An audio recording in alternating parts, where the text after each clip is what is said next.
Chapter 74, Inferno Ignites. When it comes to the strongest attack helicopter in the world, none can rival America's AW-64 Apache. It's the most powerful, heavily armed, highly precise, and battle-proven attack helicopter in active service. With a top speed of 300 km per hour and a combat range of nearly 1,900 km, its performance is unmatched.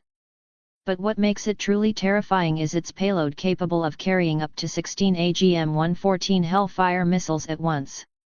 Each missile costs around $70,000. And just one has a devastating blast radius, enough to engulf everything within 50 meters. A single strike could easily wipe out a squad of elite warriors. Now imagine 16 of them, ready to rain down death. Even gods would think twice before standing in the line of fire. Leon's expression hardened, his eyes fixed on the two ominous silhouettes ahead. Two Apaches. Fully loaded. That meant 32 Hellfires locked and ready. If they were unleashed, no one, not even a deity, could survive the barrage. "Can't we shoot them down?" Leon asked through gritted teeth. The system responded immediately. "Their speed is too fast. Machine gun fire is unreliable. Bullets are light, easily affected by wind speed. Even with targeting assistance, accuracy drops drastically. Unlike missiles, which have advanced guidance systems, small arms won't be effective." The system's tone left no room for doubt. It was rejecting Leon's proposal outright. Then what about the 3 missiles from last time? Leon suddenly remembered. His car's system had previously absorbed 3 missiles intact. "Can we use them now?" "Confirmed," the system replied. Locking onto helicopters. The car's nose lifted as a white launch pod extended upward, smoke hissing from its vents. Target lock engaged. But before Leon could react, both Apaches fired Hellfire missiles streaked through the air, one after another, screaming toward his position. "Lock onto the incoming missiles," the system switched targets in an instant. Leon slammed the launch button. A roar shook the air as his car's makeshift launcher spat out a missile wrapped in white smoke and flame, streaking toward the incoming Hellfire. The 2 warheads collided in midair. Boom! The night sky erupted into a blazing fireball, as bright as a miniature sun. The flash seared Leon's eyes, forcing him to squint. The shockwave rolled outward like a tsunami, rattling the ground below. Another missile, caught in the blast, detonated prematurely. Kaboom! The violent energy storm cascaded downward, shattering rocks and sending shockwaves across the barren land. "Brace!" Leon roared, yanking the handbrake. His car skidded violently, whipping into a drift as he veered off-road, diving behind the cover of rocky terrain. The 2 women in the back screamed as debris and wind hammered against the car. Rocks whistled past like bullets. The explosion narrowly missed them, just a hair's breadth away from obliterating Leon's prized machine. The Hellfire detonation left behind an apocalyptic sight. Flames licked at the sky, rubble scattered across the ground. "Damn it! How the hell are we supposed to fight this?" Leon cursed, his knuckles white from gripping the wheel. The system quickly responded. "Scan complete. These helicopters are not official military units. Suggestion: alert the military. Unauthorized deployment of AW-64s armed with live Hellfires constitutes an act of terrorism. Military intervention is inevitable." Leon's eyes lit up. That was true. No country would tolerate rogue Apaches casually launching missiles over their territory. It was an insult, a declaration of war. And if the U.S. military itself learned about this, they wouldn't sit idly by. At a U.S. military base, Colonel Kane was reviewing documents under the dim glow of his desk lamp. He was tired, ready to head back to quarters after finishing the last report. Promotion to colonel wasn't easy. It required years of service, specific flight hours, command experience on carriers and air wings, and even naval command credentials. A U.S. colonel wasn't just a title, it represented the authority to lead independent battle groups. On the battlefield, colonels had immense autonomy, almost like sovereign commanders. Which also meant endless responsibilities. A knock came at his door, urgent and loud. "Enter," Kane said, frowning. A soldier stormed in, saluting. "Report, sir." "Emergency situation." Kane's expression darkened. "What is it?" "Two A-64s, unauthorized, firing live ordnance in the outskirts." "What?"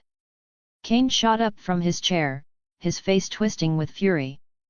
"Casualties?" "None yet, sir. But they are targeting a civilian vehicle." The soldier pulled up live satellite footage. The screen showed two Apaches unleashing hellfires at breakneck pace. Their target, a single car, darted like a phantom, narrowly avoiding each blast.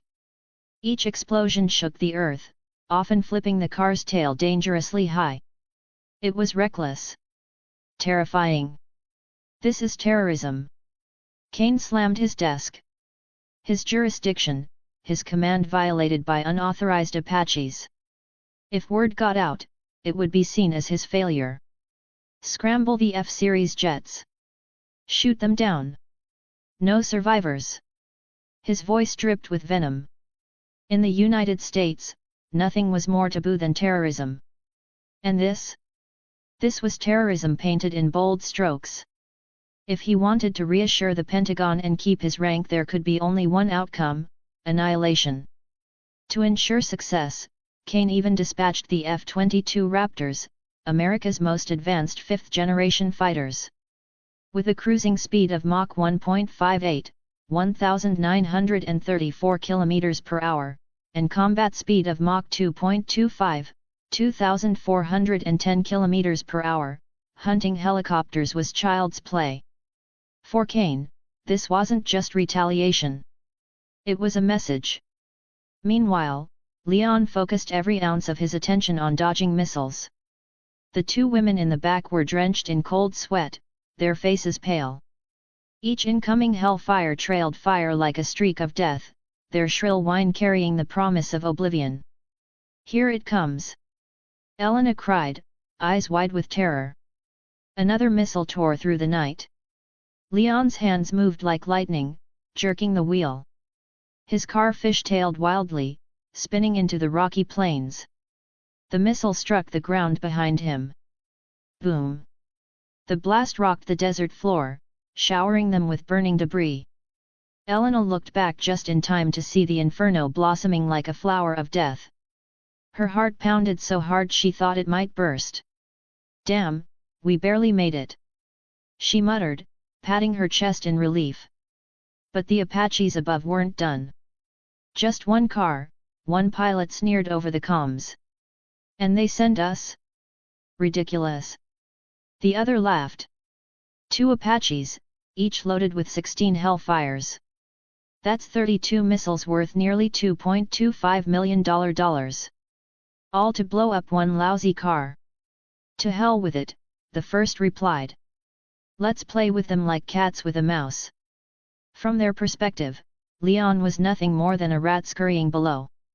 But what they didn't realize, this mouse was about to bare its fangs.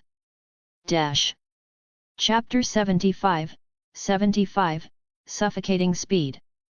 The two pilots inside the A-64 Apache helicopters weren't mercenaries plucked off the streets. Both had served in the U.S. military. One had held the rank of lieutenant. The other, a second lieutenant. They weren't just average pilots either, they had been ace helicopter operators, trusted with the U.S. Army's finest gunships. After retiring, they had been recruited by Audiobook, the shadowy organization pulling strings behind the scenes. Their job now was simple: fly Apaches, complete missions, no questions asked. Today's assignment? Destroy a single car. When they first received the order, both of them had nearly scoffed aloud. A-64 Apaches, against one car? It was like using a nuclear bomb to swat a mosquito. Still, orders from Audiobook weren't to be questioned. They were promised limitless resources, and pilots like them didn't get to argue about the target. At first, they fired one Hellfire missile each, certain it would be enough. To their shock, the car dodged. They launched 6 more. Still nothing.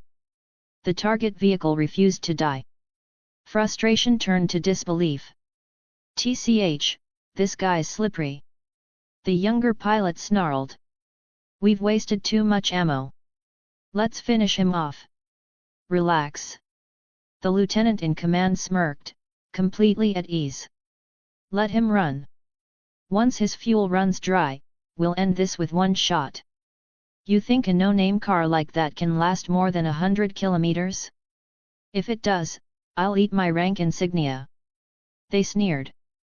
In their eyes, cars had pedigree, engineering lineage, brand prestige, the designer's soul infused into steel and horsepower. This mystery car, the Dioma's Nilo, looked like it came out of some obscure workshop, not a Ferrari or Bugatti. To them, it was junk. Fast, maybe, but fuel-hungry. Garbage could never outrun military tech for long. Laughing, they launched another pair of Hellfires, more for intimidation than destruction. But then, the Dioma's Nilo's rear exhausts exploded with power. 8 streams of brilliant blue flames erupted, each stretching 10 meters long, blazing across the asphalt like the breath of dragons. From above, it looked like 8 serpents roaring into the night sky. "What the hell is that?" the second lieutenant gasped, eyes wide. "Impossible, a car shouldn't, it can't." The vehicle exploded forward, acceleration so violent that even their missiles struggled to keep up.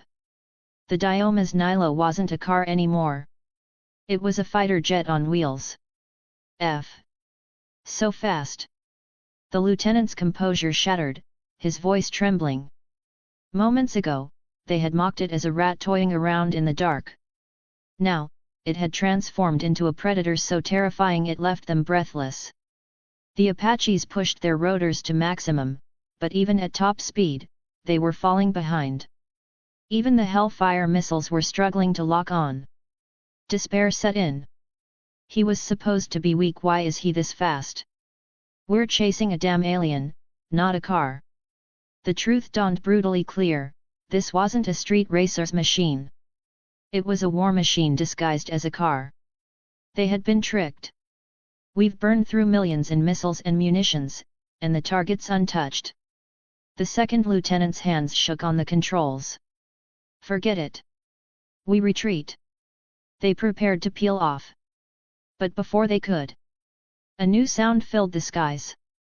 It began as a distant rumble, deeper and more resonant than thunder. The ground itself trembled beneath its power. The younger pilot froze. He knew that sound. Every airman did. The F-22 Raptor. The most advanced 5th-generation stealth fighter in the world. The Raptor was feared everywhere it flew.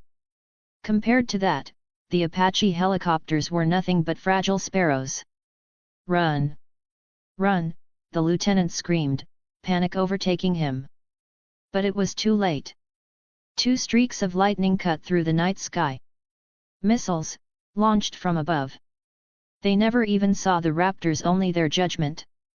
In seconds, both A-64s were engulfed in fireballs. The pilots never had a chance. There weren't even bodies left, just molten debris raining down. On the ground, Leon kept his focus, the Dioma's Nilo sliding across the barren road. The nitrous flames sputtered out as he eased off the boosters. Prolonged use risked overheating the engines. Above, the sky lit up in explosions. He allowed himself a thin smile. It's over. This was his plan all along: stall the Apaches, keep them occupied, and wait for the U.S. military to intervene. If he'd simply fled, the helicopters might have disengaged and returned unscathed. That wasn't acceptable. Leon wanted them erased. And now they were. In the back seat, Hattie Shaw collapsed against her chair, utterly drained, sweat streaking down her forehead. "I admit it, you're insane," she muttered weakly, managing a shaky thumbs up. "Even Apaches can't keep up. That car of yours, it's beyond world class." Leon laughed, exhilarated and exhausted. Small matter. You two paid 30 million, got it for 27, worth every penny. His palms were still slick with cold sweat. One wrong twitch and they would have been vaporized. But he'd done it. He'd survived missiles, helicopters, and lived to tell the tale. From her seat, Elena blinked in disbelief. Wait, what about your last car? The silver one. Leon shrugged casually. Sold it. In truth, it wasn't a sale but a trade-in toward the Dioma's Nilo. Still, Elena froze. Sold? That car had been one of a kind. Who in their right mind would let it go? Anyone else would have locked it away in a private garage forever. How much did it sell for? She whispered. About 20 billion, Leon said offhandedly. Elena nearly fainted. 20 billion. Chapter 76, 76, tearing through the city. For most people, even working their whole lives, 20 billion would be an unattainable dream. Yet Leon had just casually said his car was worth that much. One car, 20 billion. Elena couldn't help but sigh in awe. This man isn't just rich. He's like some kind of god of machines. It reminded her of how in movies, FBI safe houses looked dilapidated on the outside, but inside had futuristic tech. Leon's little garage was the same, plain, ordinary, nothing that would make you look twice. But step inside, and it was another world entirely. Every car here was a fortune on wheels.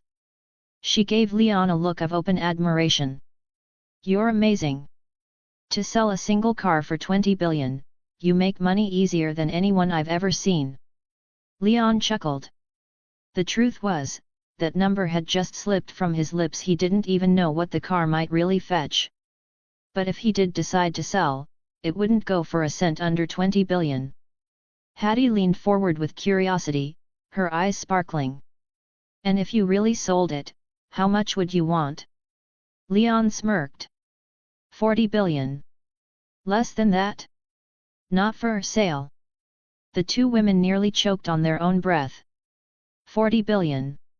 Elena's blue eyes widened in disbelief. That would ruin entire families. Who on earth could afford something like that? Only people who had more money than sense. A prince from the Emirates maybe, or a monarch obsessed with cars. But even they might hesitate. Leon shrugged with nonchalance. That's not my problem. I only build and sell the cars. This one? It has unlimited range, no refueling, no maintenance, no breakdowns. Whoever buys it won't lose money. The price isn't high, it's fair. Hattie's jaw dropped. She leaned over the dashboard and stared hard at the instrument panel. There's no fuel gauge. Her mind started piecing things together. On their entire journey so far, not once had Leon stopped at a gas station. Elena's heart skipped a beat.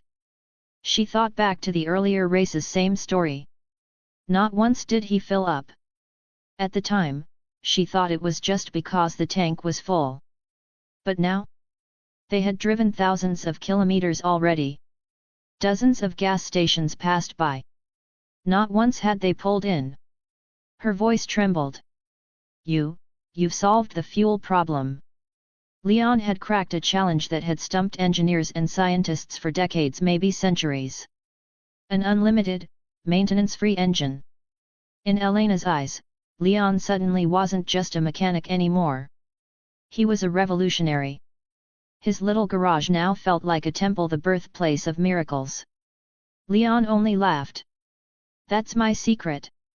With practiced ease, he shifted gears, the black beast of a car drifting through a curve before surging forward again. After the helicopter ambush failed, the rest of the road was surprisingly smooth. Past Denver, through the heart of Chicago, quiet. Now, ahead lay the final stretch. 1,200 kilometers, and they would reach New York. By the time they rolled into Chicago, it was already 10 p.m. Another hour and a bit of road, and at last, the skyline of New York shimmered before them. If Los Angeles was the world's movie capital, then New York was the beating heart of finance. The glittering skyscrapers of Manhattan, Wall Street, the Empire State Building, Chrysler Building, Rockefeller Center all stood like titans in the night. The Brooklyn Bridge. The Statue of Liberty. Every iconic landmark of the city that never sleeps gleamed beneath the flood of electric light. It was 11 p.m., but New York didn't sleep. The subways ran 24/7. The streets buzzed with life. Street performers played their violins, rapped verses, or unleashed heavy metal riffs for the crowds that gathered to watch. And then that roar. A savage engine note cut through the music, tearing apart the rhythm of the night. The sound rolled like thunder down the avenues, echoing off the canyon walls of glass and steel. Something's coming. The crowd turned as one, eyes locked on the corner. A shadow burst forth. Black. Sleek. Predatory. Leon's Diomas thundered into view. With a perfect drift, it carved a flawless C-shaped arc through the intersection. Tires screamed, smoke curled, but the movement was pure art. Whoa! Coolest car I've ever seen. My God, it looks like a devil's chariot. The Diomas didn't just arrive, it conquered. Its split-nose design was something out of science fiction, like a futuristic warrior rather than a mere supercar. And those wheels, 24-inch monsters, each rim glowing with orange neon rings. Spinning at full speed, they looked like the flaming wheels of some mythic god. The crowd went silent. Every eye followed the beast as it prowled forward, the engine's roar vibrating in their chests. When Leon stepped on the throttle, the Diomas unleashed hell. The glass of nearby buildings trembled. The revs screamed past 10,000 RPM, a feral howl that ignited the crowd's blood. And then, like a missile, it was gone. The blast of wind came after, whipping skirts into the air, sending screams and laughter rolling across the street. Phones came out instantly, but when the spectators checked their cameras, they found nothing but blurred light. The Diomas was too fast for lenses to catch. "I'll pay $1 billion. I don't care, I want that car," someone shouted, voice shaking. New York, the city that thought it had seen everything, had just been humbled. Tonight, Leon's car didn't just tear through the city. It set it on fire. Chapter 77, Proud of your 40 billion? At Audiobook headquarters. Brixton gritted his teeth, barely suppressing the pain as he sat rigidly in the metal chair. Behind him, a cluster of robotic arms whirred to life, sparks flying and welders sizzling as they cut into his torn flesh. His back had been ripped open in the last battle with Leon. Now, silver-white cybernetic implants were exposed, gleaming under the cold light. The machines were reconstructing him, restoring the body that Leon had nearly destroyed. Piece by piece, his broken frame was being reforged. But the humiliation was far from healed. Suddenly, golden soundwave ripples shimmered across the pristine white wall, a communication feed from the mysterious mastermind behind Audiobook. The voice that came through was distorted, processed through a voice modulator, making it impossible to identify. The interception failed. "They've already reached New York." The statement was brief, but its weight made Brixton's pupils constrict. "Impossible." Brixton spat, his tone laced with disbelief. "He's just one man, a mechanic with a garage. How could he evade all of Audiobook's traps?" He knew exactly what had been deployed. Apache A-64s, Hellfire missiles, barricades, even a minefield. Leon had cut through everything. No one was supposed to survive that. The voice remained calm. "Leon is not an ordinary mechanic. We investigated, and found nothing. His past is a complete blank." That revelation hit harder than any bullet. A man who could erase every trace of his existence from global records, from government databases, even from the darkest corners of the internet? Either Leon had appeared out of thin air, or the power backing him was greater than Audiobook itself. Brixton inhaled sharply, a chill creeping through him. He remembered the first time he had walked into Leon's shabby garage. He'd sneered at the peeling paint, mocked Hattie for wasting her time with a nobody. He had underestimated Leon. And then, in the blink of an eye, Leon had beaten him down even though Brixton's genetically enhanced strength allowed him to lift trucks with his bare hands. The more he thought about it, the more terrifying Leon became. That broken-down garage was just camouflage.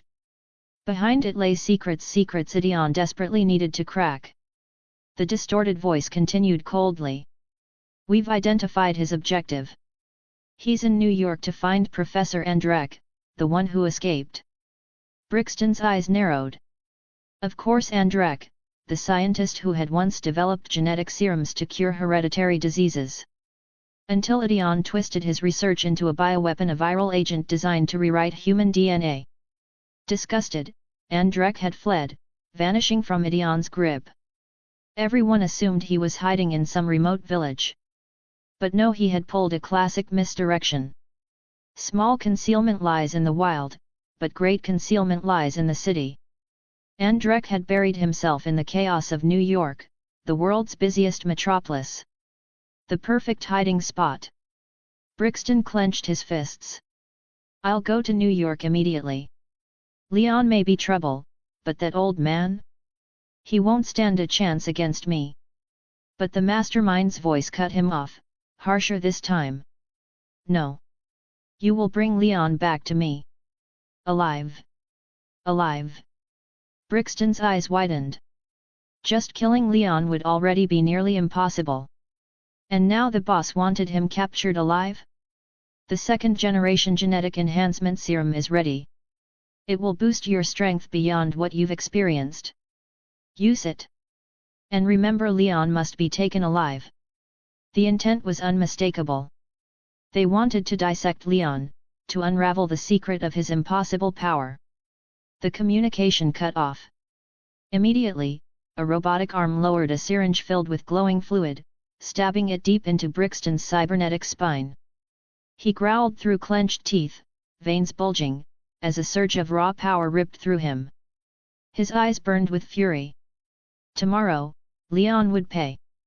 Meanwhile, in New York City, morning sunlight filtered into the Four Seasons Hotel, one of the city's most luxurious five-star towers.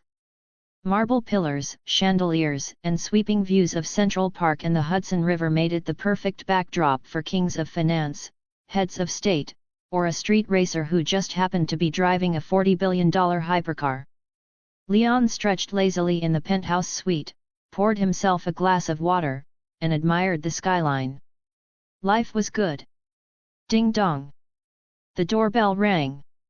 Leon opened the door only to find himself face to face with Deckard Shaw. Shaw froze, shocked to see him. Then his rage boiled over. So it really is you. I was just about to come looking for you. His voice was sharp with anger. Leon's fight with Idion had left Shaw's friend, O'Neill, in the hospital in a coma. For Shaw, this was personal. He pulled his gun, leveling it at Leon. You bastard, you're paying for O'Neill's life. Leon raised an eyebrow, smirking. And how exactly do you want me to pay? Money. Compensation. Enough to cover every cent of hospital costs, Shaw snarled. Leon's grin widened. Oh, I don't have any money. Bullshit, broke bastard. Shaw barked, his voice dripping with contempt. He yanked out his car keys, waving them in Leon's face. See this? McLaren. 300 grand. You'll never afford one in your pathetic life. He sneered, his pride swelling. But in his anger, he seemed to have forgotten who he was dealing with, the man who had driven through minefields, fought Idion's death squads, and rolled into New York in a car that wasn't even supposed to exist. Leon chuckled softly, then pulled something from his own pocket, a sleek, futuristic key fob shaped like a concept car, without buttons, its smooth glass surface glowing with a digital display of mileage, fuel, and battery data. 300,000? Cute. This key? It belongs to a car worth 40 billion. Shaw's smirk collapsed. His hand froze mid-gesture, his eyes locked on the Dioma's Nilo key. His brain stuttered, crashing like a broken engine. He had been trying to flex. And had picked the worst possible opponent. Chapter 78, 78, It can go even faster. A car worth 40 billion? You expect me to believe that? Shaw burst into mocking laughter, his voice dripping with sarcasm. If you say 40 billion, then I'll say 100 billion. Leon remained calm, his tone unshaken. What if there was a car, one that could run 4,500 kilometers in 5 hours, without refueling, with infinite endurance, bulletproof and explosion-proof, unlimited nitrous boosts? Would 40 billion still sound too much? Would you want it? Could you buy it? His words hit like a hammer. Shaw froze. His instinct was to sneer, to call it nonsense, but when the words reached his throat, they got stuck there. Because if such a machine truly existed, even 40 billion would feel like a bargain. And then reality struck him. Last night, someone had done the impossible, crossing the United States in 5 hours. Creating a legend that should not exist. That someone was standing right in front of him. And that someone owned a car unlike anything else on Earth. Idion's ambush, the A-64 Apaches, the Hellfire missiles, the full-scale hunt. Leon had not only survived, he had destroyed their forces, taking down helicopters and trained men. This wasn't a fluke. For the first time, Shaw admitted it to himself, Leon was not a simple garage owner. He was something else entirely. Leon, noticing Shaw's hesitation, struck. In a flash, he snatched Shaw's gun and leveled it at his head. You lost. Shaw stood paralyzed. His mind reeled. He was a former MI6 operative, a man with elite combat skills. Even after his betrayal by Brixton and his fall into the underworld, his hands had never failed him. No one had ever taken a gun from him like that. Until Leon. The move had been so fast, Shaw hadn't even seen it. His weapon was simply gone. You win, Shaw said bitterly, his voice low. As for O'Neill's matter, consider it wiped clean. Defeat was bitter, but Shaw wasn't a fool. Leon wasn't just strong, his calm, his speed, his confidence, it all screamed that he was operating on another level. And then Shaw remembered the black Dioma's Nilo parked outside. Sleek, menacing, far more commanding than his McLaren 720s.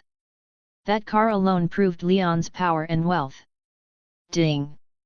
The elevator doors slid open. A mountain of a man stepped out. Broad shoulders, towering presence, muscles filling the frame of the doorway. Luke Hobbs. Shaw. Hobbs' brows furrowed in irritation. What the hell are you doing here? Shaw's expression darkened. Seeing Hobbs was like a slap to the face. You brainless lump of muscle. Don't provoke me. The air grew tense. Hobbs, a DSS agent, embodied strength and loyalty. Shaw, once a top MI6 operative, had become a rogue after Brixton's betrayal and false framing.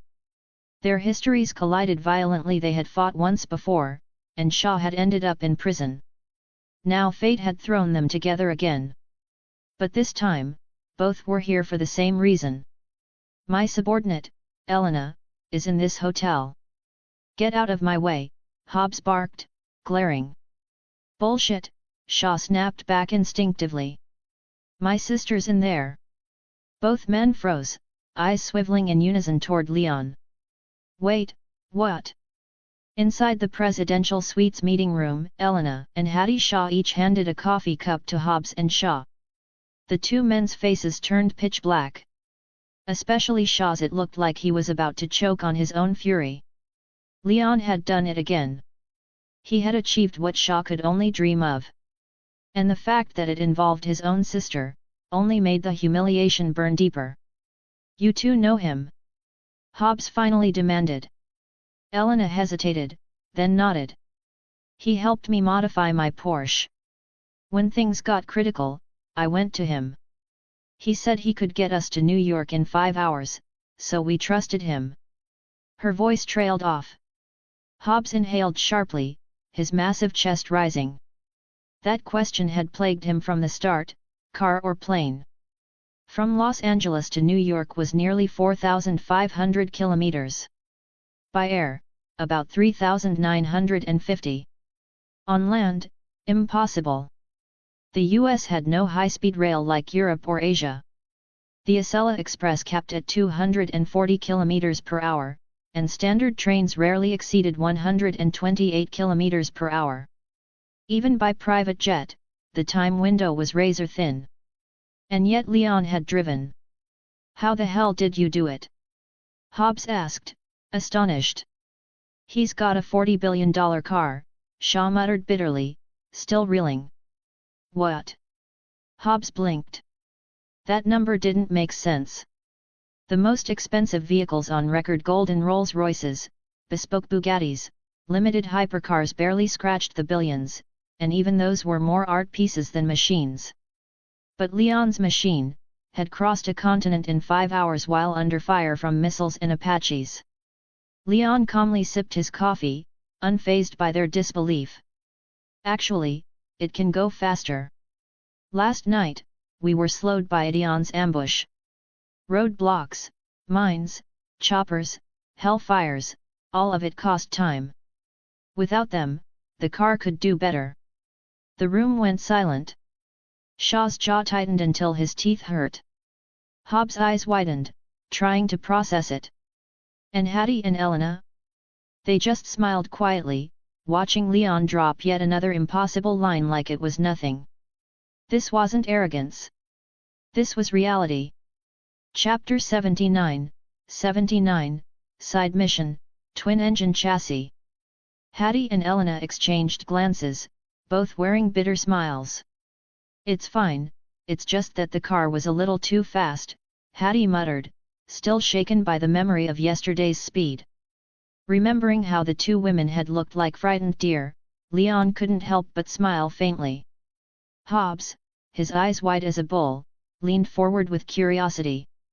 "So, how do you two know each other?" "I'm a mechanic. She came to me for car modifications." "Problem with that?" Leon shot him a sideways glare, his tone dismissive. The moment Hobbs realized Leon was a mechanic, his surprise deepened. Someone this skilled, yet not tied to a syndicate or trained by a powerhouse organization, was impressive. Clapping Leon hard on the shoulder, Hobbs grinned. "Brother, I like you. Ever thought about joining the police force?" The firmness of Leon's build caught Hobbs off guard. For an Asian man to achieve this physique was no easy feat. "You serious?" Leon's lips curled into a playful smirk. "I street race, speed, blow up helicopters, crash into cars just for fun, and run illegal street races. And you really want to invite me into law enforcement?" Leon ticked off his crimes one by one. He didn't even mention the missiles. Hobbs awkwardly pulled his hand back, suddenly sheepish. "Well, the mission is what matters now. Let's focus on that." Leon's refusal was clear, which made Elena stifle a laugh. Shifting the conversation, Hattie spoke up. "The snowflake virus is inside me. To extract it, we need to find Andrek. He's in New York." "I know him," Hobbs said, recalling his intel. "He's a Russian scientist. Lives on Wall Street. Every day, he buys a Russian newspaper at a specific kiosk near Nasdaq. That's the only place in New York where those papers are sold." Given the tense U.S.-Russia relations, getting a Russian newspaper on American soil was difficult. That made Andrek's movements easy to track. "Then what are we waiting for? Let's move," Shaw said, standing up. But before Leon could respond, the familiar mechanical voice of his system echoed in his mind. Ding! Side mission triggered, intercept Brixton alone. Prevent him from reaching Wall Street. Reward, twin-engine chassis. Current cars, due to industrial and technological limits, only had single engines like early computers with a single CPU core. But multi-core development was inevitable. A twin-engine chassis had now emerged. With two engines running simultaneously, it promised greater speed and monstrous performance. Such a car would be a beast. Godzilla and King Kong rolled into one. Leon's eyes lit up. Was this preparation for the showdown with Ideon? Looks like he's getting closer. He immediately spoke. We'll need to split up. Together, we won't make it in time. Hobbs and Shaw froze, exchanging confused glances. What did Leon mean? Crash. The glass windows shattered as intruders stormed in. Hobbs and Shaw instinctively dove for cover. Leon drew his handgun and pressed himself against the wall near the door. Hattie and Elena huddled behind him. That sight made Hobbs and Shaw glare. Really? Now that they've got him, we're chopped liver? Brixton's voice boomed arrogantly from outside. I know you're in there. You've got 5 seconds to come out. His confidence dripped from every word. Leon ignored him and instead looked toward Shaw. This guy always carried grenades as casually as others carried phones. Sure enough, Shaw fished one out of his pocket and tossed it to him. Damn, you just carry grenades around town. Hobbs muttered, wide-eyed. None of your business. Want to arrest me for it now? Shaw snapped, rolling his eyes. The tension between them was palpable. They were always one step away from pulling the trigger on each other. If not for Hattie, Shaw might have done so already. Leon yanked the pin and whispered, I'll hold them off. You go find Andrek. We'll meet at Wall Street. Don't break my promise. Hattie and Elena both nodded firmly. Leon kicked open the door and hurled the grenade. Shit! Brixton cursed outside. The next second, a deafening explosion rocked the floor, chairs overturned, and thick smoke billowed through the meeting room. Hattie and Elena's ears rang painfully, their heads spun. Go! Leon barked, charging out with his gun, firing mercilessly. But Brixton, impossibly resilient, emerged unscathed, standing tall amid the chaos. Hattie and Elena shook off the dizziness and bolted for the door. Shaw and Hobbs followed, covering them as they piled into the elevator. Weapons raised, they prepared to gun down any ambush waiting outside. Thanks to Leon's stand, they made it safely to the ground floor. But when the elevator doors opened, a line of black-clad mercenaries stood ready, guns aimed at their heads. Elena and Hattie froze in horror. Maybe we pretend to surrender. Hobbs muttered. Shaw was about to agree when screams split the air from above. Ah! Thud! 2 dark figures plummeted, smashing into the glass-bottom pool overhead. Water exploded into the air, scattering into a rainbow under the sun. Leon had tackled Brixton mid-air, both of them crashing down. Leon smashed the glass bottom with a brutal punch. An avalanche of water cascaded downward like an inverted waterfall. Run! Someone screamed. The mercenary formation crumbled as torrents of water swept them away. Those who didn't flee in time were slammed to the ground, writhing in agony. Leon landed heavily, crushing Brixton into the floor. The impact cracked tiles and shook the entire lobby. Guests shrieked, the receptionist gaped in stunned disbelief. Holy shit, too brutal! Hobbs muttered, rubbing his bald head, jaw dropped.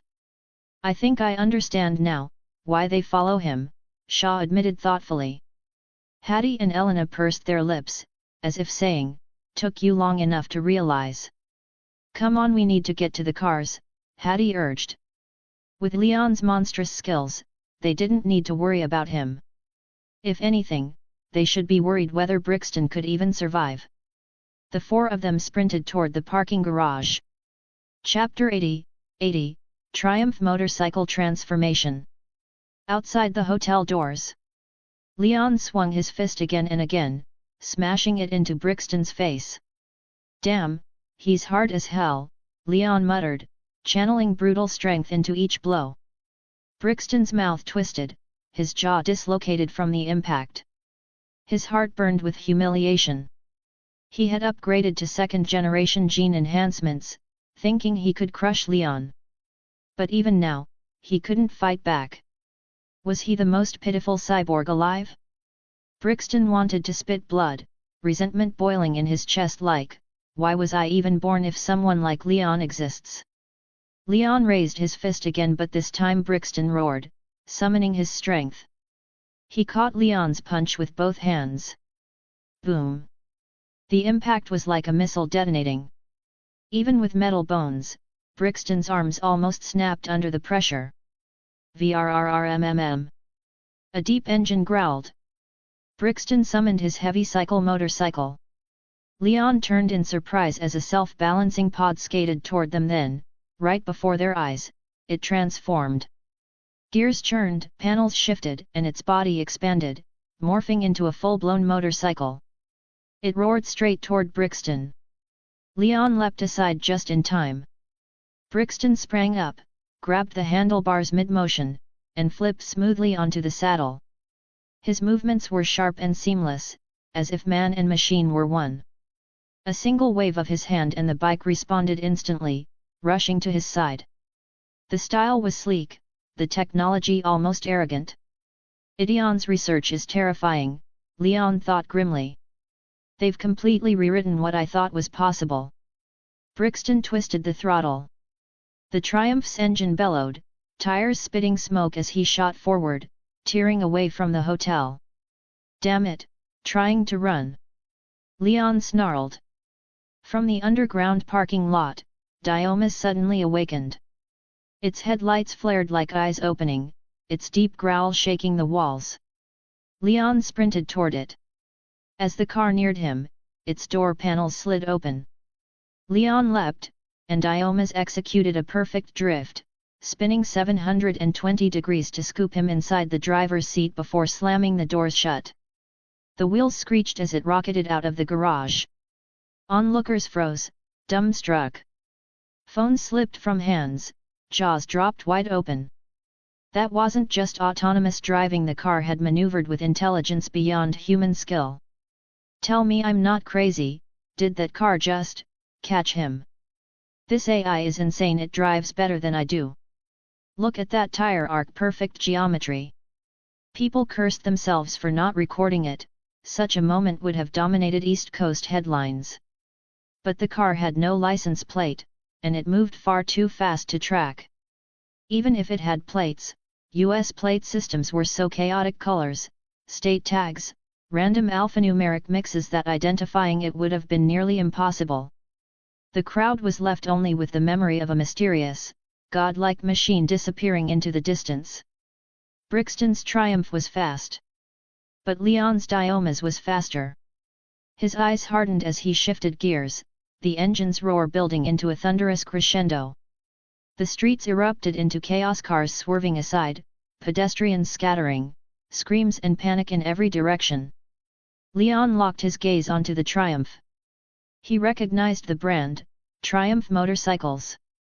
Many outsiders didn't know the name, but in reality, Triumph was a legendary British marque with over a century of history. Since its first model in 1902, it had built a reputation for iconic heavy bikes. This one, featuring the brand's signature wasp-eye headlights, looked deceptively cute, a sharp contrast to its raw power. Powered by a 1050 cubic centimeters, 3-cylinder, liquid-cooled engine, it produced 150 horsepower and 117 Nm of torque. With superb suspension and explosive acceleration, it was formidable even in stock form. But with Ideon's modifications, Brixton's Triumph had become something else entirely: transformable, hyper-agile, almost alive. The chase flipped the movie dynamic on its head. In the film, Brixton hunted Hobbs and Shaw. Here, Leon was the predator and Brixton the prey. Brixton's panic grew as the sound of Diomas's engine surged behind him, louder, closer, relentless. He glanced back, his face went pale. Leon was closing in fast, barely 100 meters away. Damn it! I'm the king of the streets, not him! Brixton howled. On open highways, even a modified Triumph was no match for Diomas. But in the twisting alleys and narrow lanes, the motorcycle held the advantage. Ahead, a red light glared. A semi-truck lumbered across the intersection. The gap beneath it was only half a meter high. At this speed, Brixton should have been doomed. But he didn't flinch. Tilting the bike, sparks screamed from the asphalt as he leaned dangerously low.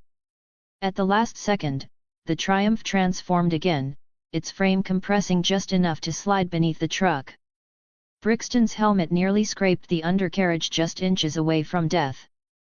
But he shot out the other side, the bike instantly reforming, still at full speed. It moved like lightning phantom, spectral, unstoppable.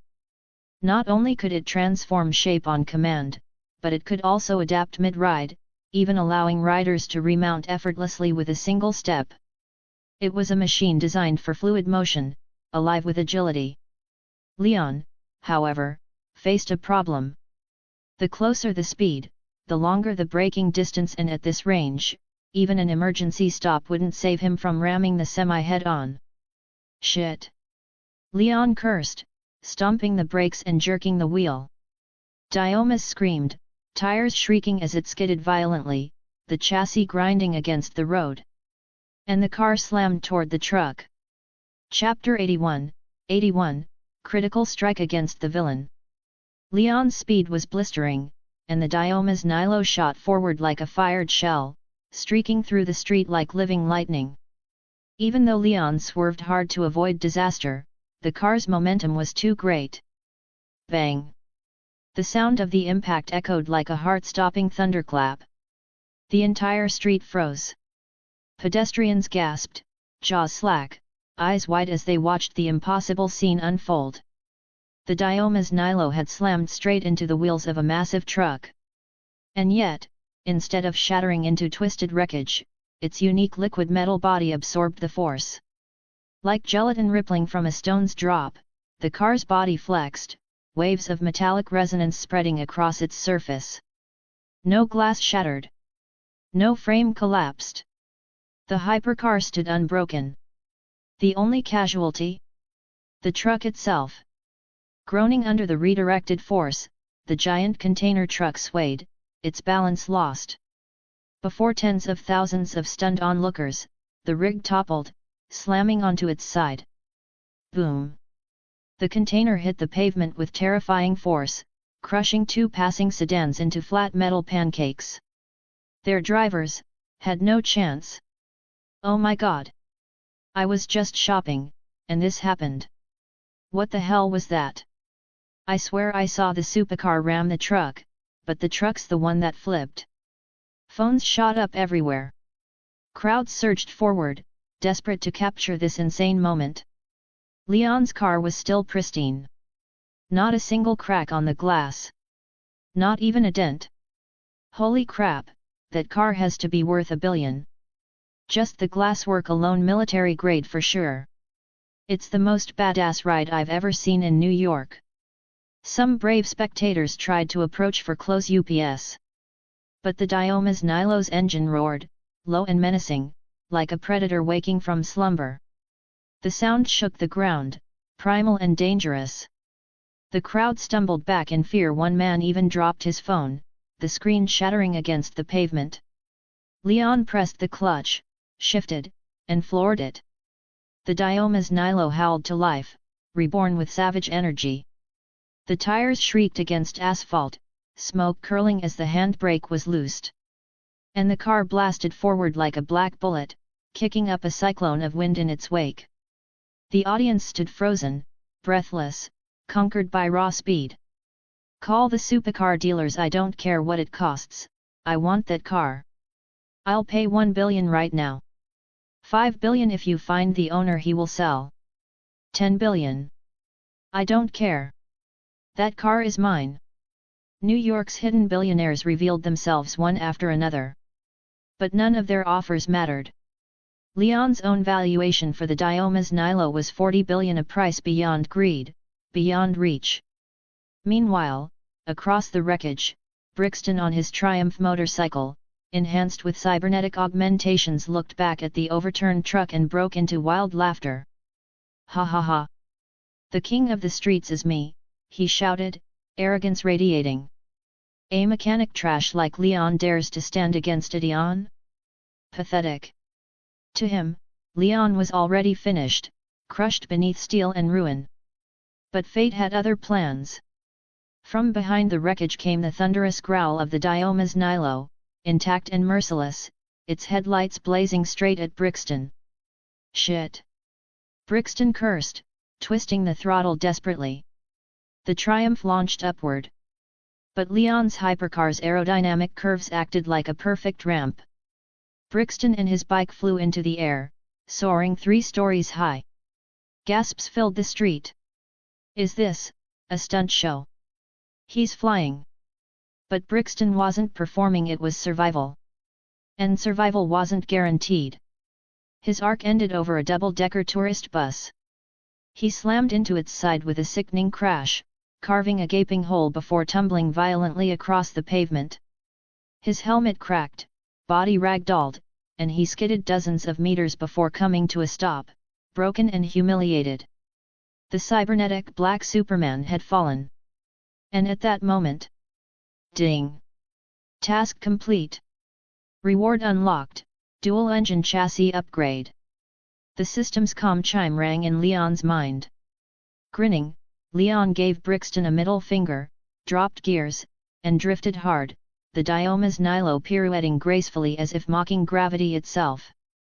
With style worthy of a movie climax, the car slid perfectly into a Wall Street parking space, clean, fluid, one motion. Perfect.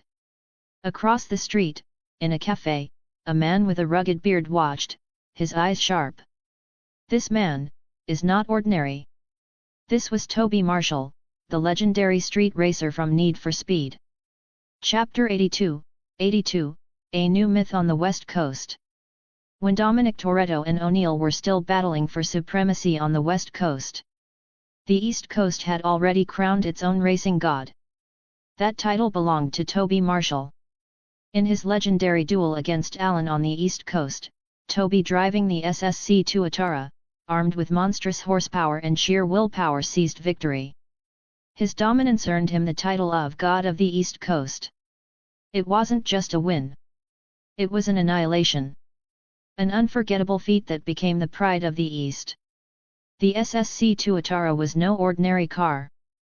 Hailed as the world's fastest production hypercar, its very design bordered on insanity. Its bionic aerodynamics were inspired by the New Zealand lizard, the tuatara, renowned for its evolutionary perfection. The car's tail wing mimicked the reptile's aerodynamic tail, enabling it to slice through the air with predatory efficiency. Under the hood, a 7.0L V8 twin-turbo, designed in-house by SSC. 0 to 100 km per hour in 2.78 seconds. Every inch of its chassis and body made from carbon fiber. The wheels? Single-piece forged carbon fiber, only 5.9 kilograms each, the first production car in history to feature them. A monster built for one thing, speed. And with Toby's skill behind the wheel, the legend was cemented. For years, the East Coast boasted of their godlike driver, sneering at the West. Dominic? O'Neill? They're nothing compared to Toby.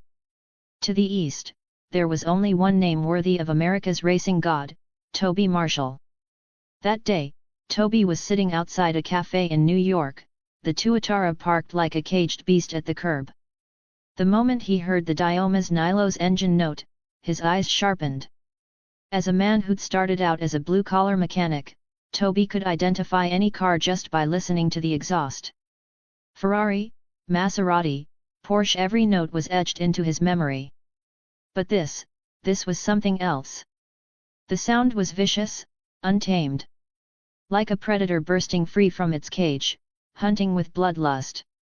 Every slower car was prey to be shredded. Ferrari? Maserati? Lamborghinis? Lambs to the slaughter.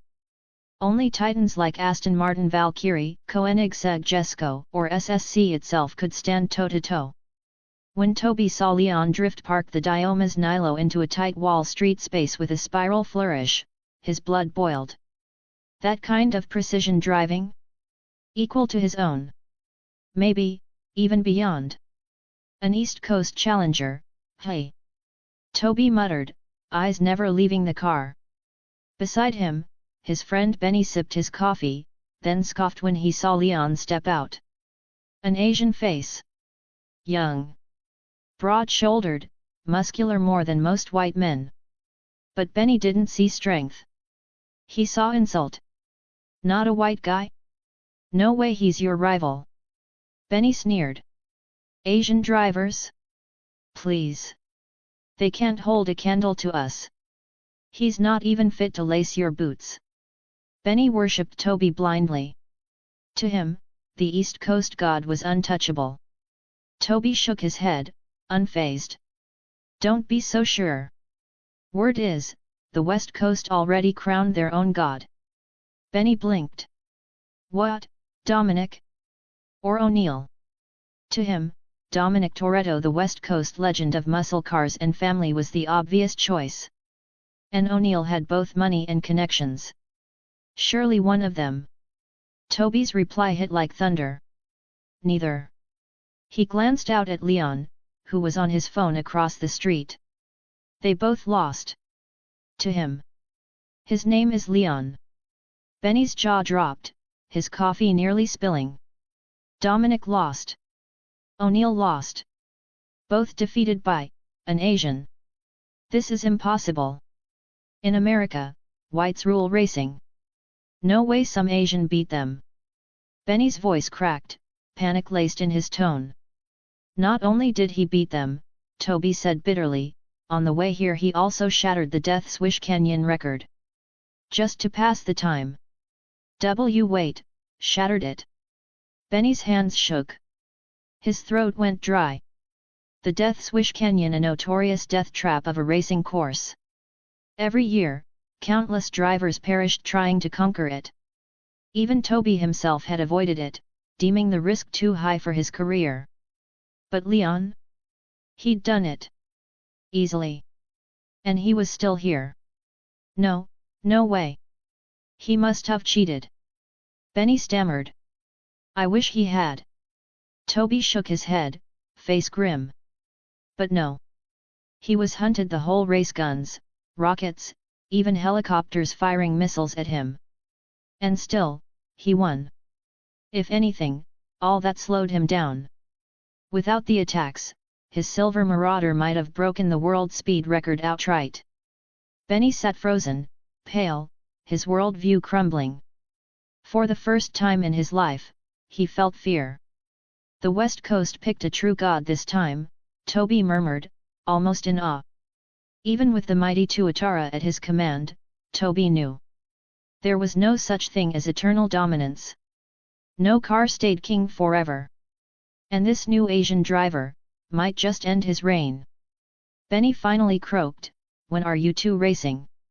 He's already here, Toby replied, sliding his phone across the table. Benny glanced at it, his face draining of color. Last night, Leon drove here from Los Angeles. That's 4,500 kilometers. And? How long did it take? Benny asked, almost afraid of the answer. Toby raised 5 fingers. 5 hours. Clatter. The phone slipped from Benny's hand and hit the floor. His eyes bulged, horror written across his face. 4,500 kilometers in 5 hours. That wasn't racing. That was myth. Chapter 83, The Method to Extract the Virus. As the reigning racing god of the East Coast, Toby had always believed that his skills were second to none. Give him the right car, and he could match or even surpass any opponent. But after encountering Leon, for the first time in his life, Toby fell silent. And it wasn't because of Leon's car. It was because Leon's driving skills were terrifying. If Toby himself drove the SSC Tuatara across the United States, doing it within 20 hours might still be possible. But to cover that distance in 5 hours, while dodging landmines, bombs, and live gunfire? That sounded insane. Yet Leon had done it. Toby could only bow in respect. Even if I don't respect anyone else, I respect this man. If it were him, he thought, forget reaching New York, just surviving the first wave of assassination attempts would already be impressive. Against such a rival, he wasn't sure the title of East Coast God meant anything anymore. Such a terrifying opponent, it feels like fate arranged this encounter, Toby muttered in awe. Cars had only existed for 2 or 3 centuries, just a short chapter in history, yet already, a monster like Leon had been born. Toby believed that even 1,000 years later, Leon's name would still shine brightly in the annals of motorsport. Are you really planning to challenge him? Benny asked nervously, clutching his phone. Even Toby, the undefeatable East Coast king, admitted his respect. What chance did anyone else have? Toby's eyes burned with battle intent. Yes. When he's done with his business, we'll hold a battle of the gods, East Coast versus West Coast. The strongest racers from both sides. Winner takes the title of America's true racing god. Benny froze, stunned. If Toby lost, his title would be gone forever. Brother, are you sure about this? Benny pressed. It's inevitable, Toby said firmly. There can only be one God. Benny sighed. Since Toby had already decided, there was no talking him out of it. Meanwhile, things were far more tense on Leon's side. He dialed Hattie's number. Where are you? Leon asked. CNM building, apartment 140. Andrek is here, Hattie replied. Leon scanned the busy Manhattan streets. Businessmen in suits filled the sidewalks, and not far away, he spotted the CNM building, a 40-story skyscraper near Wall Street that combined offices, apartments, gyms, and entertainment spaces. Inside apartment 140, the scene was grim. The scientist Andrek, a pale and frail-looking man in his 40s with graying hair, was pinned against a desk, a gun pressed against his temple by Deckard Shaw. Talk. How do we get the virus out of her? Shaw snarled, his eyes blazing. Family had always meant everything to Shaw. Even when he was estranged from Hattie after being framed by Brixton, his love for her never wavered. Now that she was infected with the virus, he would rather die than stand by helplessly. Terrified, Andrek raised his trembling hands. Don't shoot.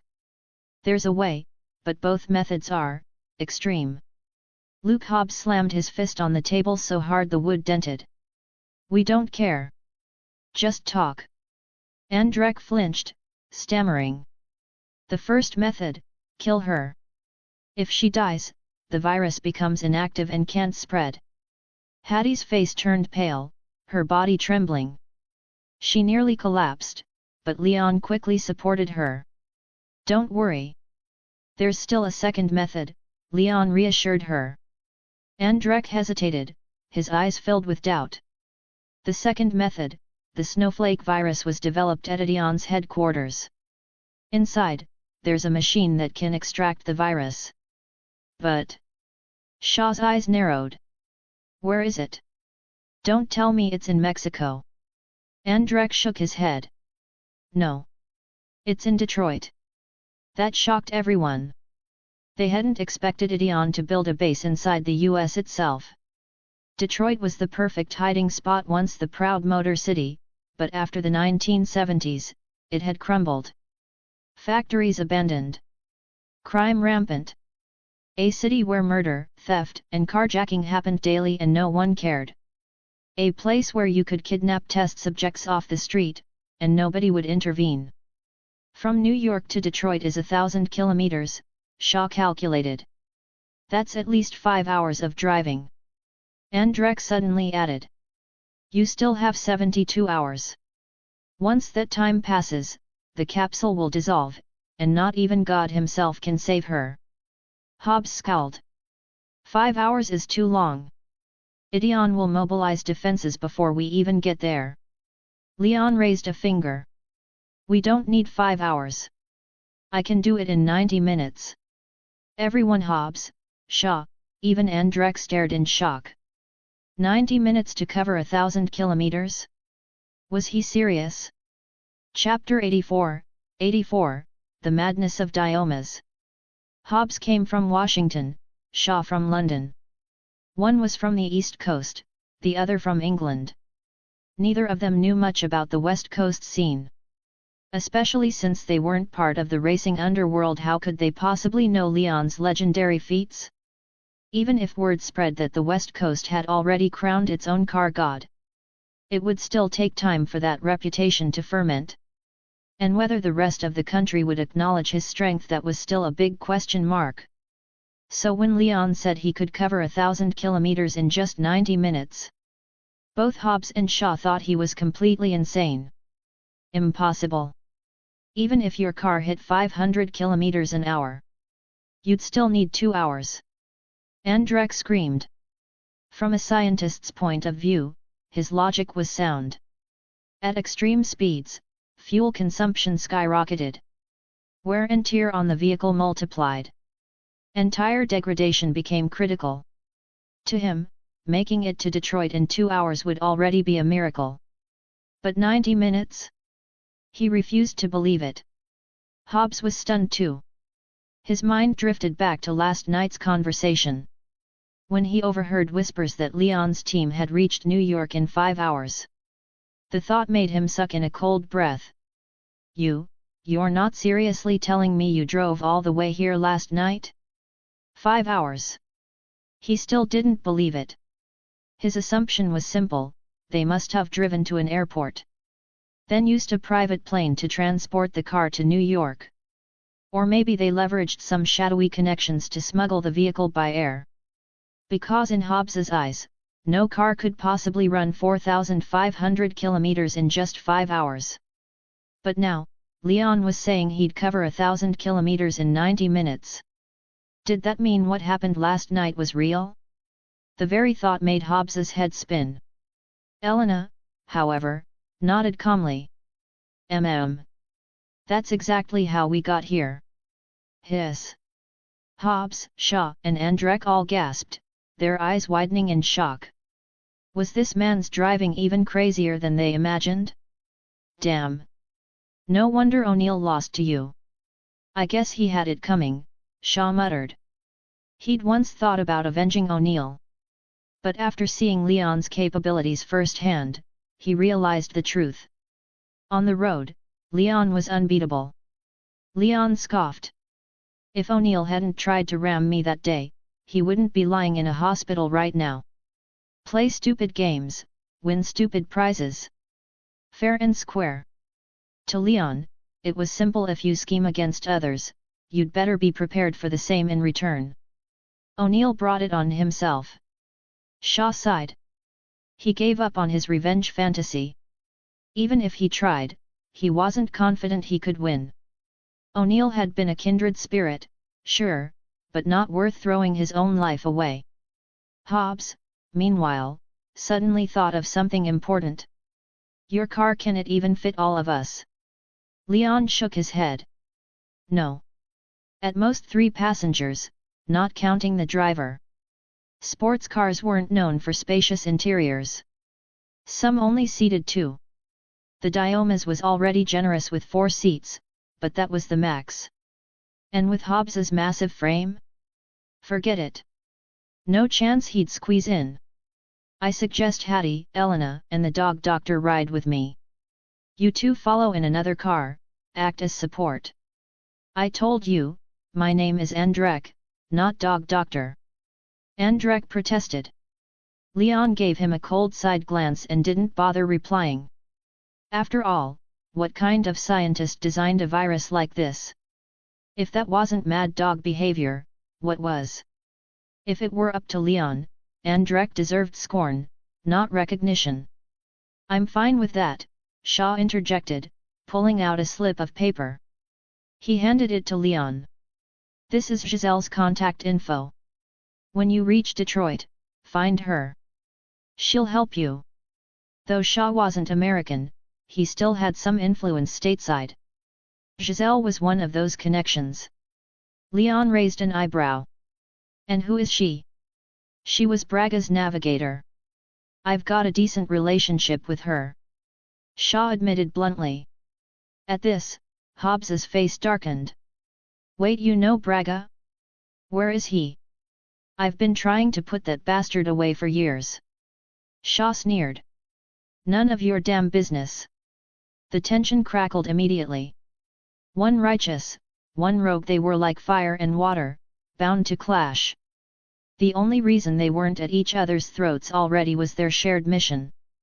Leon pocketed the note, then grabbed Andrek by the collar. You'd better not be lying to us. Or else. Andrek swallowed hard, nodding rapidly. Let's move, Leon barked. The group filed downstairs. And then the roar of motorcycles shattered the air. The engines were close, just a few blocks away. Andrek's face went pale. He clutched his head in panic. They're here. Idion's people are here. He'd seen their methods before. Burning traitors alive. Skinning them piece by piece.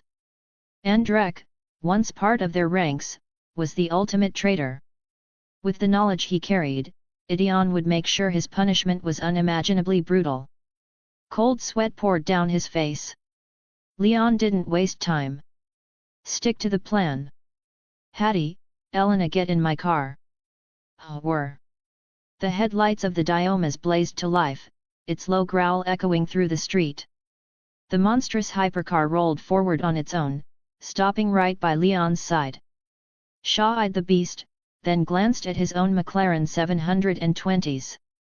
The difference in presence was laughable. Next to Dioma's, the McLaren looked slim, elegant, almost delicate. Shaw could only sigh. This is the difference between 3 million and 4 billion. Hobbs, meanwhile, was practically drooling at the sight of Dioma's aggressive design. The low, razor-sharp nose. The massive intakes and Y-shaped lead signature. The curved windshield blending seamlessly with the body. The sculpted side skirts, exaggerated aerolines. The rear end carved out with vents for maximum cooling. Even the Y-shaped tail lights echoed the front. And those giant orange wheels, pure intimidation. No wonder it can run 4,500 kilometers in 5 hours. This thing is a monster. Hobbs muttered in awe. Leon slipped into the driver's seat, dragging Andrek into the co-pilot's spot. Hattie and Elena climbed into the back. Leon smirked coldly, slammed the pedal. And the Diomas answered with a primal roar. Its engine note so raw it turned heads across the block. Clutch, gear, throttle. A perfect launch, boosted by nitrous injection. Screech. The tires screamed, smoke curling from the asphalt.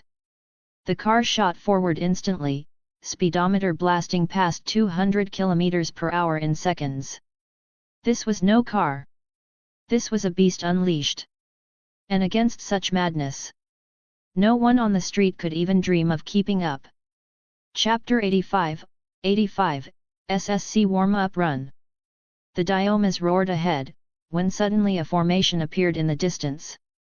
A convoy, heavy motorcycles, massive off-roaders, all forming a three-sided encirclement. Including the bikes, each flank had no fewer than 100 vehicles. Leon reacted instantly.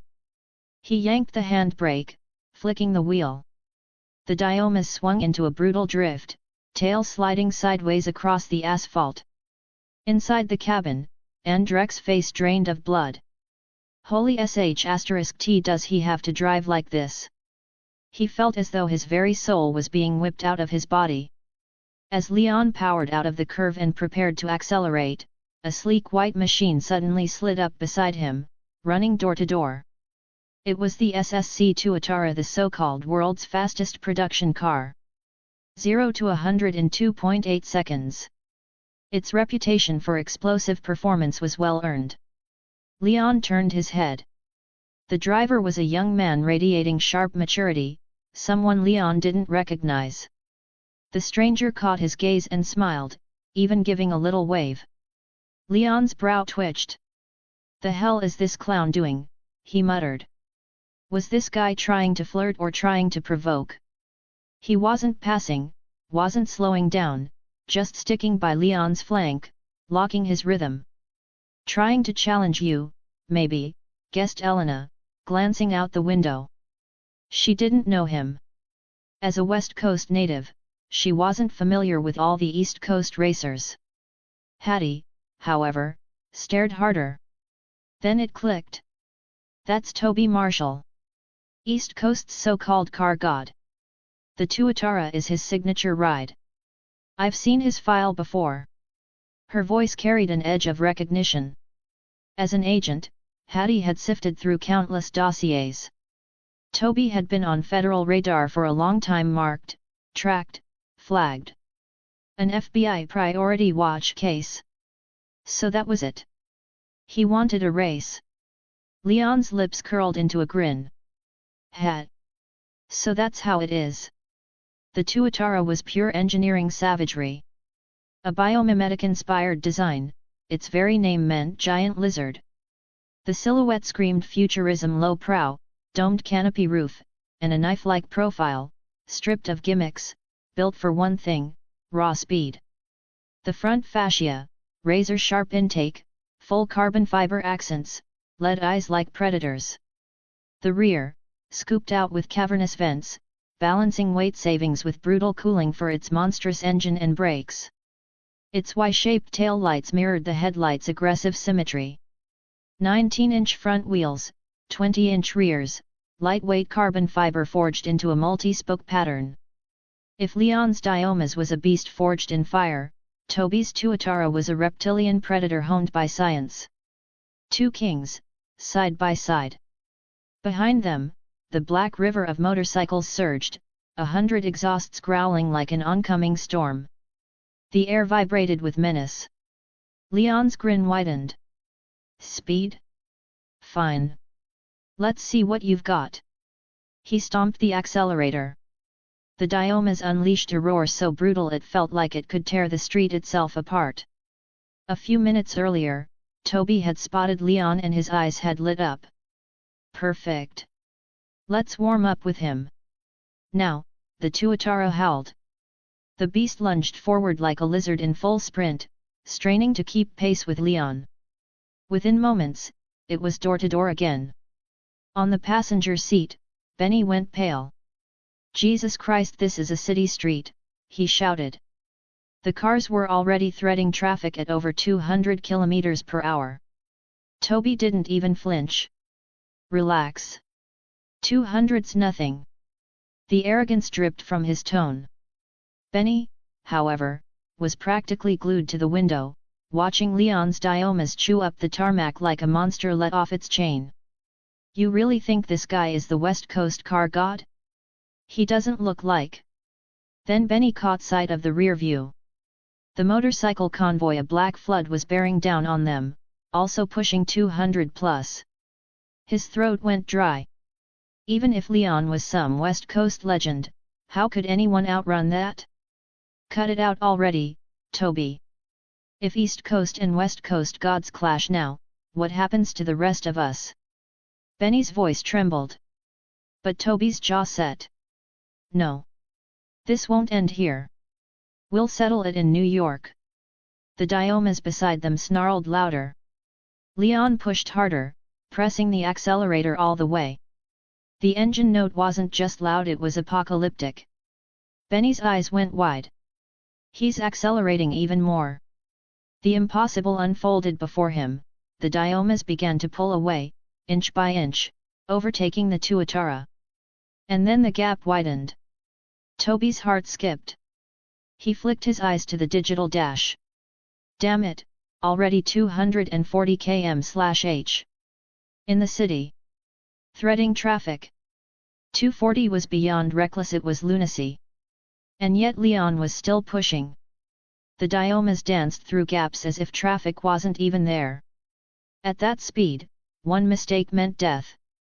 But Leon made it look effortless. The Tuatara roared, but no matter how hard Toby buried the throttle, he couldn't keep up. The gap kept growing. Cold sweat dripped from his brow. It wasn't the car. It was the driver. Same speed, same chaos of obstacles. Leon was untouchable. Toby was straining, while Leon was flowing. The truth hit him like a hammer. This is him. The West Coast car god. The pressure crushed him. 10 years of street racing, dozens of rivals, countless wins and losses. But never had he been obliterated like this. His foot eased off the gas. The Tuatara slowed. The fight had already been decided. Benny panicked. You're giving up. If East and West already claim the top spots, where does that leave us? Toby didn't answer. His silence said it all. The Diomas thundered into the distance, its roar echoing like a war drum, a declaration to the entire world. Speed had a new definition. And Leon was rewriting it. Chapter 86, Surpassing the SSC. At this stage, Toby had no chance at all. His expression turned bitter. Deep down, he didn't want to admit it, but the truth was undeniable. Against Leon, he simply had no hope of winning. With the SSC's current setup, there's no way it can be surpassed, he muttered grimly. But suddenly, Toby's fighting spirit reignited. No. We'll rebuild the SSC factory car, make it stronger, faster, more terrifying. Ideas for upgrades flooded his mind. Swap in 3SDM black concave wheels. Rebuild the body with CFRP, carbon fiber reinforced polymer. Fit carbon fiber aero wings. Redesign the front end with P1 style intakes, extended aero flaps, and new side skirts. Optimize the ECU and engine management system, add a special exhaust system for more power. Install a new splitter, hood vents, mudguards, and aero skirts. Mount a 2-piece roof spoiler and a massive rear diffuser. Cap it off with a giant carbon wing and reworked rear panel, channeling airflow for maximum downforce. This wouldn't just be a tune-up. This would be a rebirth. The SSC would come out faster, steadier, and with crushing grip. When Leon comes back, I'll be ready. I'll give him the fight of his life. Toby's blood boiled with determination. Leon's immense pressure hadn't broken him. It had only made his will burn hotter. He was sure of it, Leon would come back to New York. Staring at motorcycles tearing down the street, Toby clenched his fists. Those men couldn't stop Leon. Nobody could. If word spread that Leon had put the East Coast's racing god under this much pressure, people would be shocked. For years, the East Coast had looked down on the West. They claimed the West had no true champion, that their racers were weak. But now, when the West finally crowned its car god, he was an unstoppable force. Rampaging, merciless, giving no one else even a sliver of hope. And the most crushing part? Even Toby, the East Coast's greatest hope, admitted defeat. If he lost, then the East Coast had no one left to field. Could this really be how the war of speed ended? Benny, watching nervously, had no answer. For the first time, even he doubted. Meanwhile, Leon was tearing through the streets in the Dioma's Nilo. At traffic lights, he sliced through gaps like a scalpel. When there was no space, he stormed sidewalks or shot through alleys, looping back into traffic without hesitation. Car! Andrek roared in panic, eyes wide. Ahead, 3 black superbikes suddenly blocked the road. Idion's men. Leon didn't hesitate. Mercy wasn't in his vocabulary when it came to them. Hold on tight, he warned Andrek, then slammed the throttle. Roar! The Nilo's engine howled like a jet fighter taking off. Every vehicle around shook at the sound. The bikers' eyes went wide with terror. And regret. They'd chosen the wrong man to block. Too late. The Dioma's Nilo shot forward like a cannonball. The impact was apocalyptic. The first superbike crumpled like paper, rider and machine flung into the air. The man smashed into a second-story wall, bones shattering, blood spraying before he went limp. Another rider was hurled 10 meters skyward only to be blindsided midair by a double-decker bus. His skull burst like a watermelon on impact. The bus itself dented inward. The last biker survived but was left paralyzed in fear, collapsed under his toppled machine, body trembling, lips quivering pale as death. He had seen death face to face. And it broke him completely. The Dioma's Nilo thundered on, leaving destruction and fear in its wake. Behind, the COMM chatter crackled with panic. This is impossible, he's tearing through our blockade. Multiple sectors collapsing, we can't contain him. Unit down. Oh God, they're dead. Requesting backup. The line ended in screams and an explosion. Silence followed. Another squad erased. Above the city, Colonel Carville watched grimly from a helicopter. A burly man with a beard and cold eyes, his face resembled August Walker, the CIA assassin from Mission Impossible, Fallout. Carville was no ordinary soldier. He was Idion's next-generation cybernetic operative, a second-generation upgrade. Where Brixton had been enhanced for raw muscle, Carville's body and brain had been equally reinforced. He considered himself superior in every way: muscle, reflexes, and intellect. And Idion had entrusted him with this mission. Kill Leon. Kill the doctor traveling with him. Retrieve the virus from Hattie Shaw's possession. Simple. Clean. Effective. Carville sneered. A mechanic is just a mechanic. All he knows is how to drive. His plan was simple but brutal. Squad 353, prepare the C4 units. Stick them directly onto the target's car body. No matter how fast he runs, the charge will cling like glue. Then we detonate. End of story. The riders nodded, pulling out matte black C4 packs, already armed and synced. All they had to do was tag the Nilo. Like zealots, they gunned their bikes and charged the street, determined to die if it meant killing Leon. But just as they thought they had him cornered. WHRRRRR. The Dioma's Nilo's rear hatch opened. A machine gun rose up, gleaming under the sun, its steel teeth hungry for blood. The bikers froze in horror. What the hell? It has a gun. Why the hell didn't Jilong report this intel before he died? Rat-a-tat-a-tat. The street lit up with fire. The Dioma's Nilo had just become a war machine.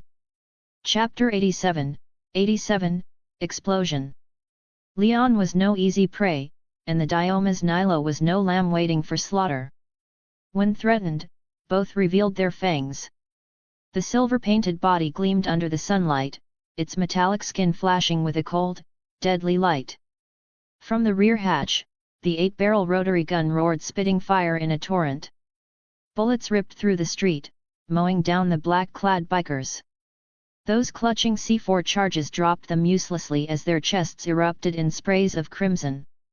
Blood arced 3 feet into the air before their bodies crashed to the pavement, lifeless. Murder, someone screamed. The city erupted in chaos.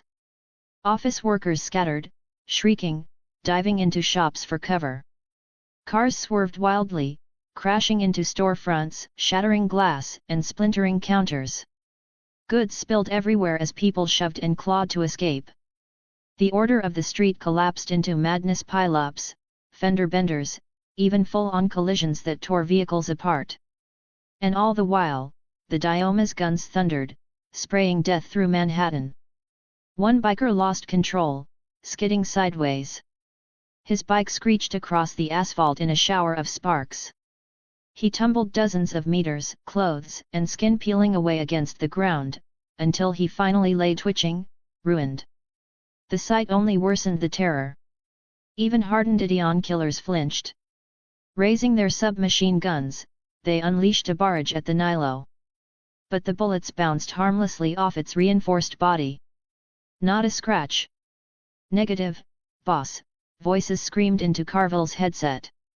The firepower's too heavy, we can't even get close. The comms filled with nothing but panicked cries and dying screams. 400 men deployed, yet not a single one had managed to breach Leon's defense.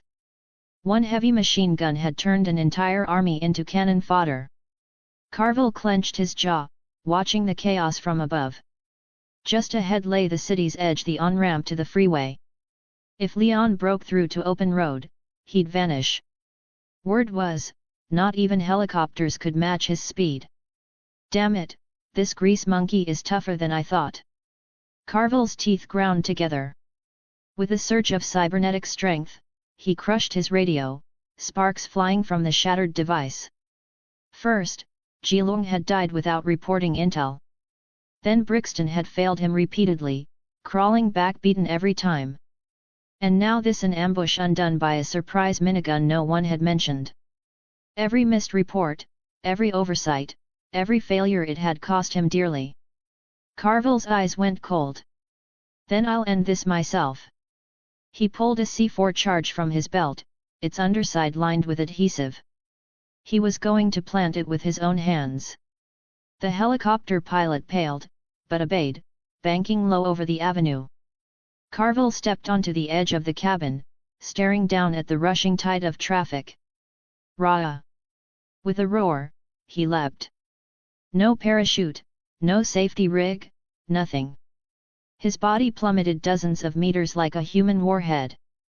But Carville wasn't human anymore. His skeleton was titanium alloy. His heart a machine. His skin synthetic, nerves erased. Only his brain remained organic. Pain? He'd forgotten what it felt like. He landed with a crash onto the roof of the Dioma's Nilo. The impact rattled the car, but to his shock the roof didn't cave in. Carville's eyes widened.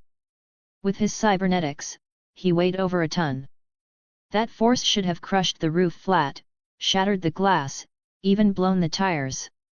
But the car didn't buckle. The Diomas had taken the hit as if it were nothing. What kind of tech is this?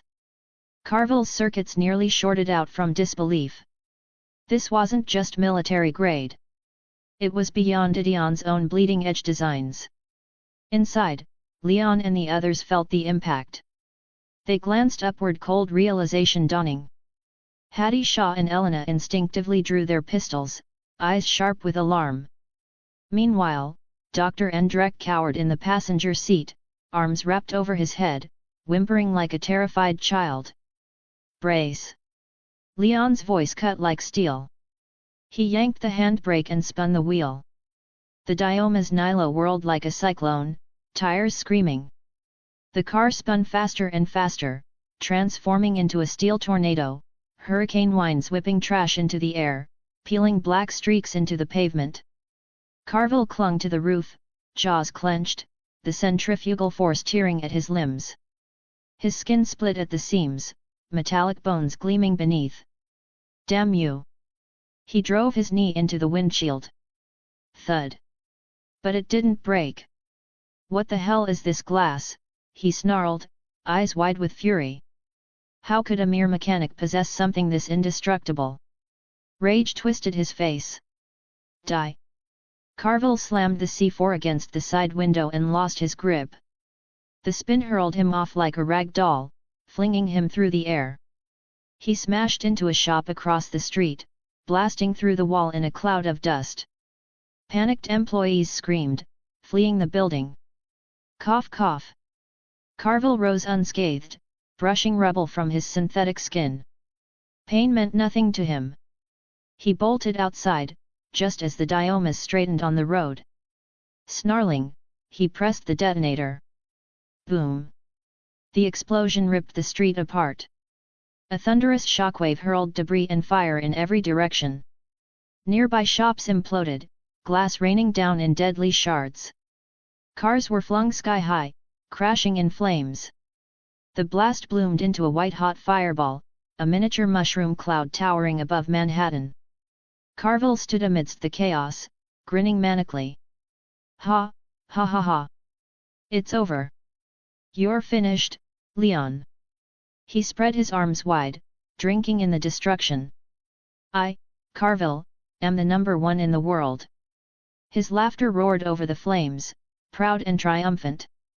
But as the smoke cleared, his grin froze. His eyes widened in horror. And his confidence shattered. Chapter 88, 88, The Self-Healing Super Glass. On the chaotic city street. The vehicle that should have been nothing but charred wreckage after the C4 detonation, Dioma's, was still miraculously intact. Instead of being reduced to twisted steel and fire, the car had only veered slightly off course.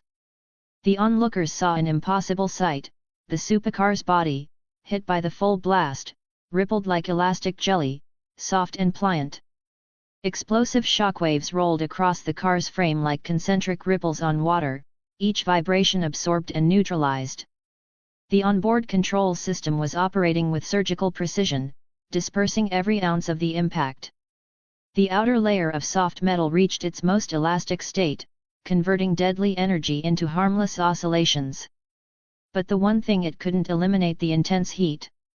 Now, Dioma's roared through the flames like a demon from the underworld. Parts of its paint had scorched and melted, glowing like molten lava. The once sleek supercar now carried the terrifying aura of a half-burning, half-living monster, like a devil with a face of fire and magma. Even for those used to seeing explosions, this was jaw-dropping. Holy sh*T, that didn't kill it. Carvalidion's cybernetic enforcer stared in disbelief. He had expected total annihilation. Even a battle tank, hit point blank with C4, would at least lose its tracks. But Dioma's? The car shrugged it off with barely a scratch, only a few patches of burnt paint. This isn't a car, this is a fortress on wheels. Its defense could rival a warship, even a megadam. Carval's metal jaw tightened, his eyes nearly popping from shock. The only escalation left in his mind: missiles. Inside the car, meanwhile, panic had turned to awe. Dr. Andrek, the so-called dog doctor, was trembling like a frightened child. His face pale, lips quivering, he clutched his head and squeezed his eyes shut, utterly useless. In the back, both women, Hattie and Elena, had screamed and braced for death. But when the explosion passed, they opened their eyes to nothing. The air conditioning still hummed. The cabin temperature hadn't risen an inch. Incredibly, they were safe. Hattie slowly lowered the arm she had used to shield her head, her eyes wide with shock. Out the side window, she saw the impossible: the shattered glass was repairing itself, as though the car were alive. The cracks sealed over, piece by piece, until it looked brand new. Her trembling fingers brushed against the pane. Not a single scar remained. This is impossible," Hattie whispered. Elena, hearing the awe in her voice, peeked as well. Her eyes widened at the sight of glass healing itself. Glass that regenerates. The level of tech here was insane. They were looking at a car, but it felt more like alien technology. Elena's mind raced. If police and military vehicles had this tech, the survival rate in ambushes and bombings would skyrocket. "Is this your team's invention?" Elena asked, her voice quivering with excitement. Leon, the genius mechanic behind Dioma's, answered casually, as though it was nothing. "Yet. We call it super glass. It's infused with a new kind of memory metal. When damaged, it automatically restores itself." The explanation was simple, but everyone in the car understood how insane the implications were. Memory alloys already existed, but memory composites that could merge with glass? That was practically a myth. Dr. Andrek was floored. Impossible. Even with metal infusion, glass doesn't regenerate. He clawed at his brain for an answer, but nothing in his research background matched what he was seeing. Leon gave him a dismissive look. "The proof is right in front of you.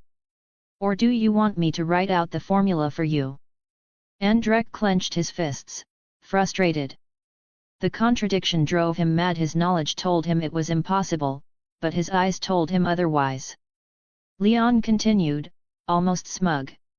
"Each replacement set of this super glass costs 10 million. Limited production.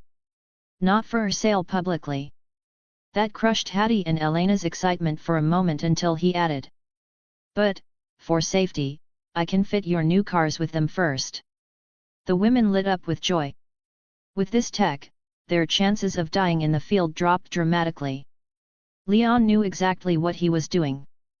Give the team a taste of sweetness now, so when they follow him into bigger battles, they'll know their lives are secure. Secure lives meant loyalty, and loyalty meant profit. As Diomas blazed out of the city, the roads thinned. Leon slammed the accelerator, and the supercar surged forward like a jet engine strapped to wheels. Trees bent under the wind shear as he approached a sharp bend. Handbrake. Controlled drift. Diomas slid sideways with balletic grace, dust and smoke trailing like a comet's tail. To onlookers, it was like watching art in motion, a tango of speed, precision, and raw power. By the time other drivers registered what had happened, Diomas was already gone, swallowed by the curve. Then came the roar of the highway. Leon's eyes gleamed. He pushed harder, the engine screaming like a beast unchained. Shockwaves burst around the car as it broke the sound barrier, trailing a white sonic ring across the asphalt.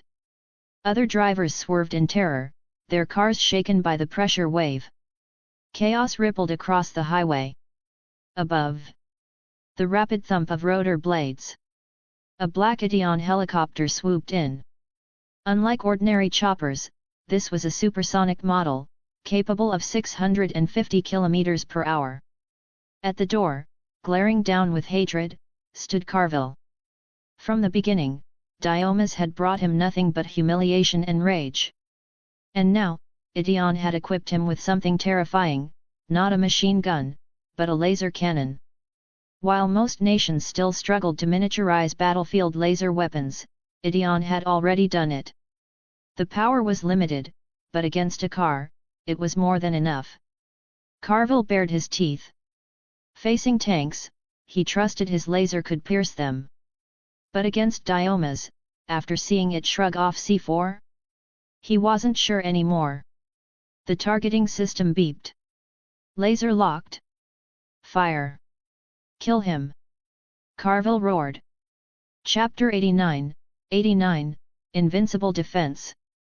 The principle behind laser weapons was terrifying in its simplicity: high-energy beams focusing immense power onto a single point, producing heat so intense that it could burn through nearly anything in an instant. This wasn't just futuristic theory, it was already reality. The most famous example was America's ABL, Airborne Laser, system, which had once intercepted 10 Mach 6 ballistic missiles from 160 kilometers away. That was a laser firing at megawatt power output, enough energy to slice through hypersonic weapons traveling 7,200 km per hour.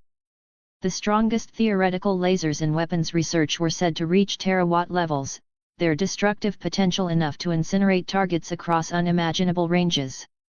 Compared to that, the laser cannon mounted on Audiobook's helicopter was miniature. It wasn't the kind of beast that could rip open aircraft carriers or annihilate armored divisions, but it was still cutting-edge, lethal, and terrifying for a chase on a highway. When the system on Diomas Nilo detected the buildup of energy overhead, its alarm blared. Warning: high-energy laser detected. Activating reflective armor mode.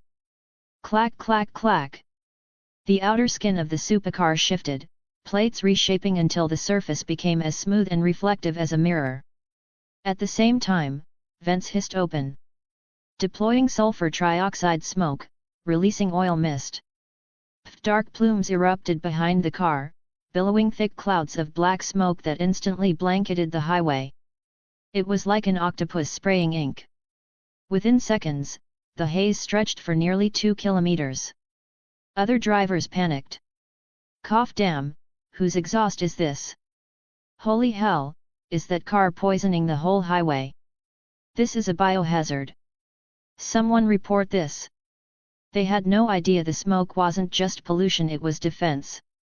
Laser beams weakened when passing through particles, dust, or fog in the atmosphere. Artificial smoke was one of the most effective counters to high-energy optics. Still, Carville Audiobook's so-called brains of the mission wasn't about to let Leon get away. He grabbed the pilot by the collar, yelling, "Fire the damn cannon! Now!" The pilot hesitated, but under pressure, slammed the button. A beam of concentrated red light lanced through the air like a lightning bolt, fast, precise, unstoppable. It slammed directly into Dioma's Nilo's roof. For a heartbeat, Carvel's grin split across his face. Victory at last! But then, the smile collapsed. His jaw dropped as his eyes widened in disbelief. The laser's energy visibly dimmed, weakened by 2/3 as it passed through the smoke cloud. The faint remainder struck Dioma's mirrored plating only to be deflected away. Zzzt. The refracted beam veered into a nearby civilian car, searing a deep glowing scar across its metal frame. The heat left molten edges hissing, like flesh torn open by fire. The unlucky driver, horrified, slammed his brakes and stared at the 3-finger-wide gouge running across his car from bumper to hood. One more inch, and the beam would have cut him in half. Everyone watching, even on Idion's live command feed, gasped in disbelief. Carvel staggered back in his seat. What the hell? How? This wasn't supposed to be possible. Laser weapons had shredded tanks, aircraft, even hardened naval armor during trials. They were supposed to be the ultimate trump card. And yet, here was Leon mocking physics itself, casually turning their most advanced weapon into a joke. The pilot stammered. We can't fire again. The cannon drained all stored energy. One shot is all it was designed for. Silence. Shock. Rage. Even at Idion headquarters, watching the feed from the helicopter, technicians and engineers were stunned into muteness. The invincible laser had been neutralized by one car. Then someone on the floor gasped, pointing at the screen. Wait, look at his car. Something's deploying. From the rear of Dioma's Nilo, a sleek silver weapon rose. It gleamed in the sun, steel head glinting cold and merciless. Not a missile. Not a gun. A harpoon launcher. Carvel's eyes bulged. He's not serious, he wouldn't. But Leon's cold grin from inside the cockpit proved otherwise. You tried to kill me with your toy cannon? Then allow me to return the favor. Courtesy demands reciprocity. He thumbed the trigger. Boom. The harpoon shot forward at lightning speed, so fast the human eye could barely track it. The pilot screamed, trying to bank the helicopter away. Too late. Crunch. The steel shaft punched straight through the chopper's belly and locked in with an industrial chain. The entire helicopter lurched violently. The harpoon cable went taut. Suddenly, the helicopter became a kite and Dioma's Nilo was the hand pulling the string. Leon yanked the handbrake, the car drifting hard as its insane horsepower spun it sideways. The tension whipped the helicopter in the sky like a ragdoll, swinging it in wide, helpless arcs. Onlookers couldn't believe what they were seeing. A car. Controlling a helicopter. Like a toy. Cooler than any stunt, crazier than any weapon, this was Dioma's Nilo. Chapter 90, This helicopter feels a bit weak. The city streets still echoed with the aftermath of the explosion. By all logic, Dioma's Nilo should have been nothing more than a scorched, twisted wreck. A blast of that magnitude would have flipped a tank, ripped apart its treads, and turned steel plating into debris. But instead, the legendary machine stood tall, rolling forward unscathed. The only sign of impact? A slight deviation from its course. The onlookers gaped in disbelief as the car's body rippled like elastic jelly, shockwaves spreading outward in shimmering rings. Each vibration was absorbed, redirected, then neutralized. Under the control of the car's advanced onboard systems, every ounce of destructive energy was dispersed harmlessly. It was as if the car itself had chosen to become soft as water only to harden again like steel once the danger had passed. The flames, however, could not be dismissed. From the outside, Dioma's Nilo looked like a beast clawing its way out of hellfire. The body panels burned with roaring flames, and parts of the paint had melted into molten streams that glowed like volcanic magma. Its silhouette became a nightmare, half demon, half machine, glaring at the world with an aura of dominance and raw ferocity. Even for a car already designed to overwhelm the senses, this state pushed its intimidation factor to another level entirely. Now it resembled a monster with half its face scorched into lava, something that could terrify a man into silence with a single glance. Carville's eyes bulged so hard they looked ready to pop. Impossible. That didn't kill it. Even tanks, he thought, would lose their treads under such a hit. Yet this wasn't a tank. It was a car. And it had only lost some paint. This thing isn't a car anymore. He muttered in awe, his voice trembling. It's as tough as a battleship, no, tougher like a mobile fortress or a damn superdam on wheels. His jaw nearly hit the ground. Could anything break it? Missiles, maybe. That was all he could think of. Inside Nilo, the contrast was surreal. Dr. Dog, the so-called scientist who had joined them, was reduced to a shivering mess. His face was pale, his lips trembling. He hugged his head like a coward, eyes squeezed shut, more frightened than any of the women in the back seat. The two women screamed and braced for death, their eyes tightly shut as the blast's shockwave swallowed them. But instead of the end, there was only a flash of light, a deafening roar, and then, nothing. Not even the cabin's temperature rose. Thanks to the still-running air conditioning, the interior was as calm and comfortable as if nothing had happened. Hattie slowly lowered the arm she'd used to shield her face, her expression one of stunned disbelief. She glanced out the window and her heart skipped a beat. The shattered glass was healing. Cracks crawled backward, closing on themselves. Fragmented edges flowed together like liquid, smoothing over until there was no trace of damage left. The surface gleamed again, flawless. It was like the car was alive, stitching its own wounds shut.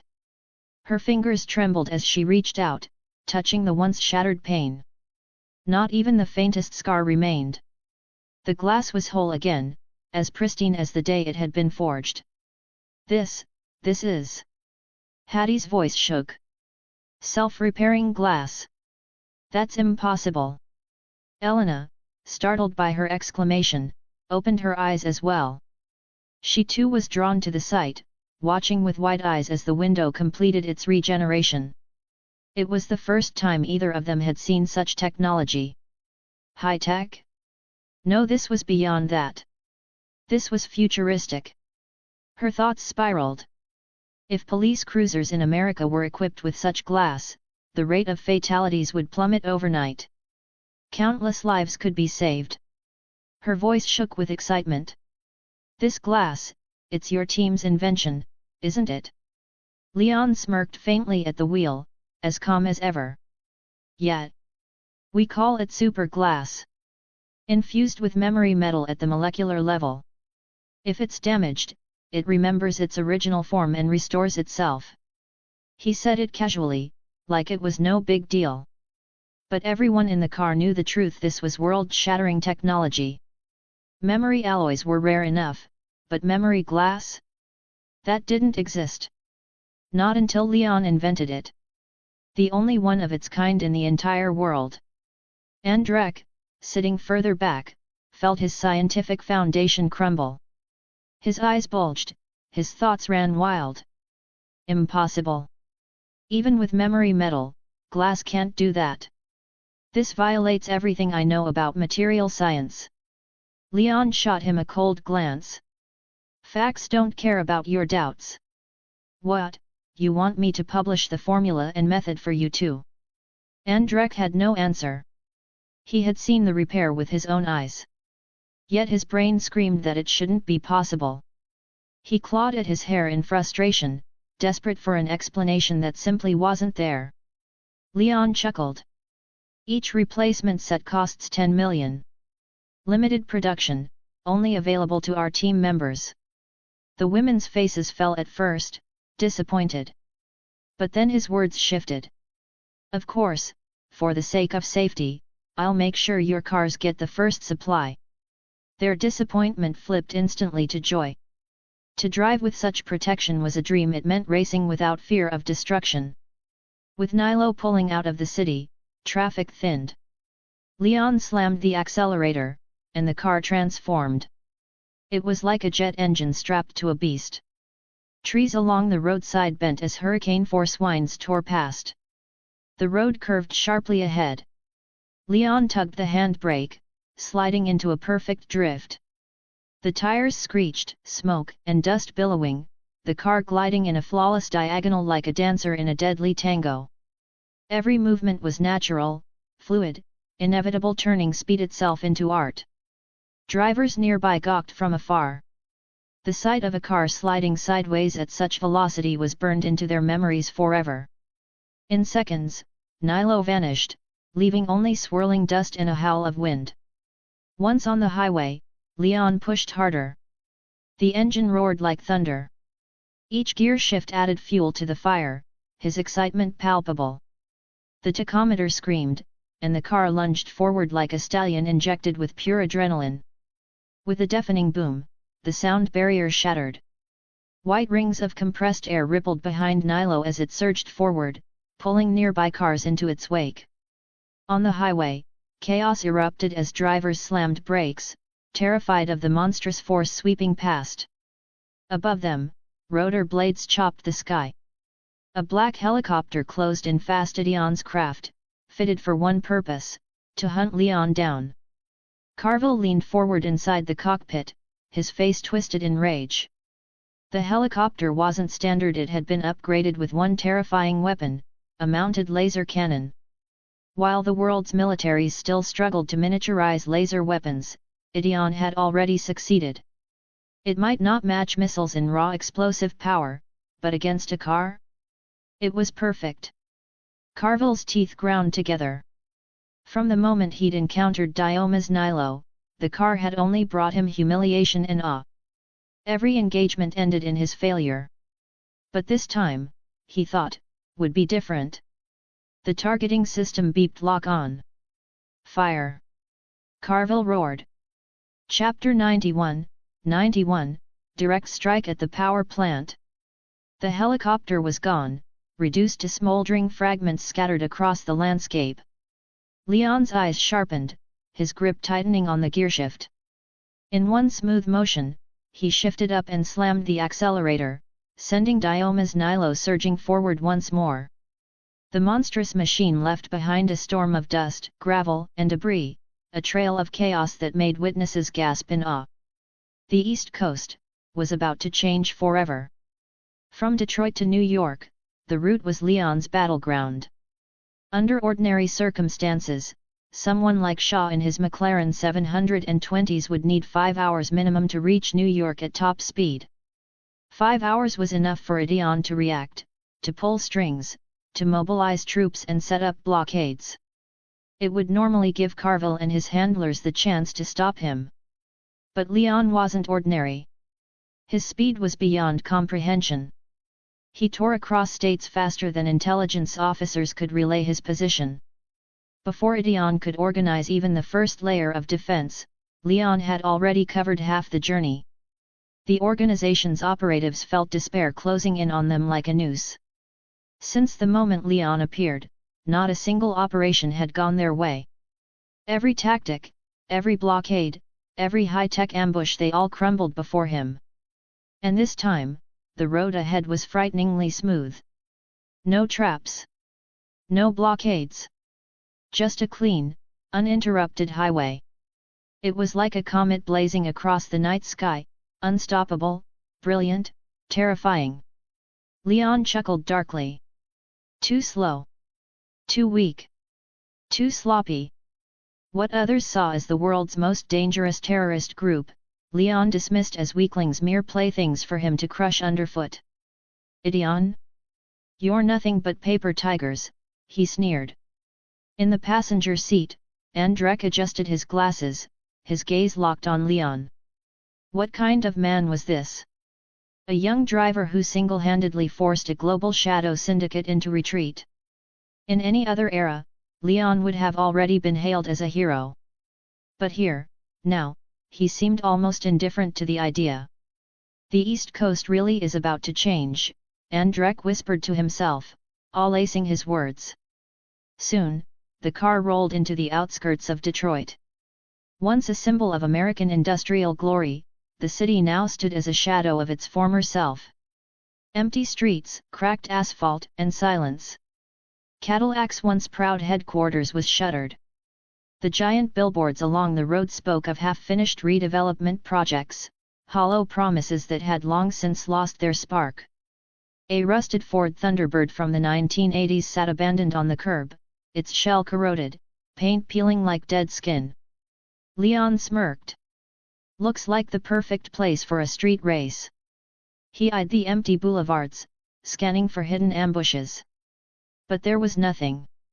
Idion wasn't here. Too quiet. They must be pulling back, Leon muttered. Waiting to regroup at the stronghold. Elena, watching the city pass, shook her head.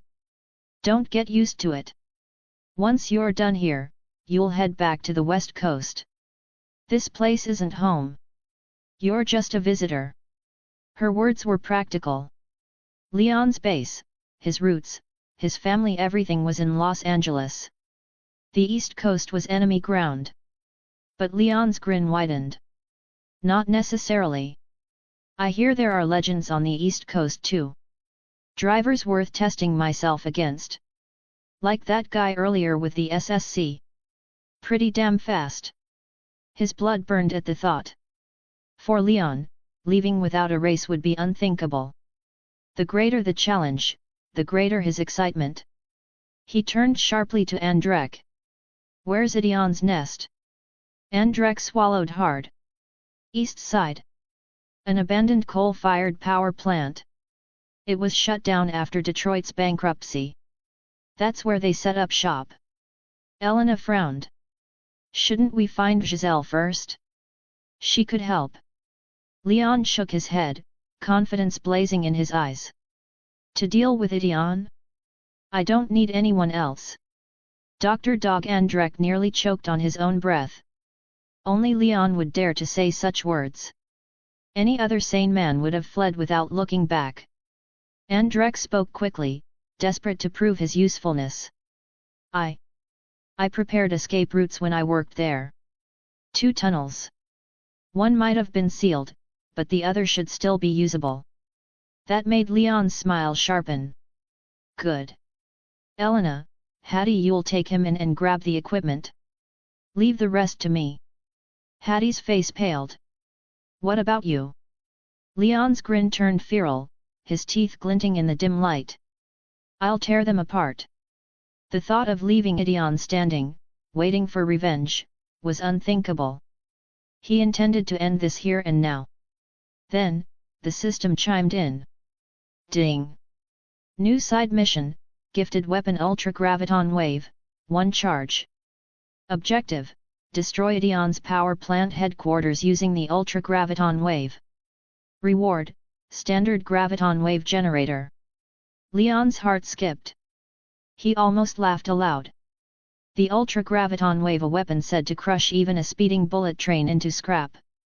A weapon on par with a laser cannon, if not more devastating. Exactly what he needed. His pulse thundered in his ears. With this, wiping out Idion in one glorious strike was inevitable. Perfect. Absolutely perfect, Leon murmured, sliding the device into his pocket like a child hiding stolen candy. He ignored Hobbs' earlier warnings, pushing them out of his mind. Nothing else mattered. The roar of Dioma's Nilo erupted again, louder than ever. Its engine's thunder echoed down the hollow streets of Detroit like the battle cry of a monster. The entire city shook as Leon tore toward his destination, the abandoned power plant. Massive cooling towers rose into view. They weren't smokestacks, not exactly. These were giants, 200 meters tall, built to cool the immense furnaces that once powered Detroit's industries. Now, they stood silent, hollow, looming like the skeletons of titans. Leon's car slipped beneath them, dwarfed into insignificance. To anyone watching, it was as if a lone insect had wandered into the realm of giants. Elena's eyes widened in awe. Unbelievable. There must be over 200 towers here. No wonder Detroit was once so powerful.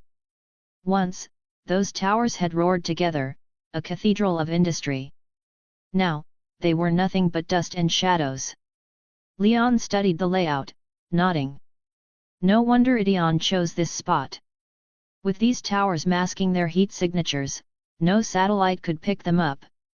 Right under America's nose, and nobody noticed. The irony wasn't lost on him. A country obsessed with counterterrorism, blind to a monster thriving right in its heart. Leon parked and turned to Elena, handing her one of Shaw's rifles. You take dog and get the equipment. If he resists, shoot him. Twice. Andrek flinched, shrinking into himself. And no. I'll help. I've wanted to destroy the virus for years, I swear it. Good, Leon growled. They split. Elena and Hattie guided Andrek into the plant. Leon, meanwhile, slipped the ultra-graviton wave trigger into his jacket. His eyes gleamed. This was it. The showdown. One man against a whole organization. Leon cracked his neck and smiled coldly. So what? He slipped into the shadows, silently taking out guards one by one. Their bodies slumped into the darkness without a sound. But something was wrong.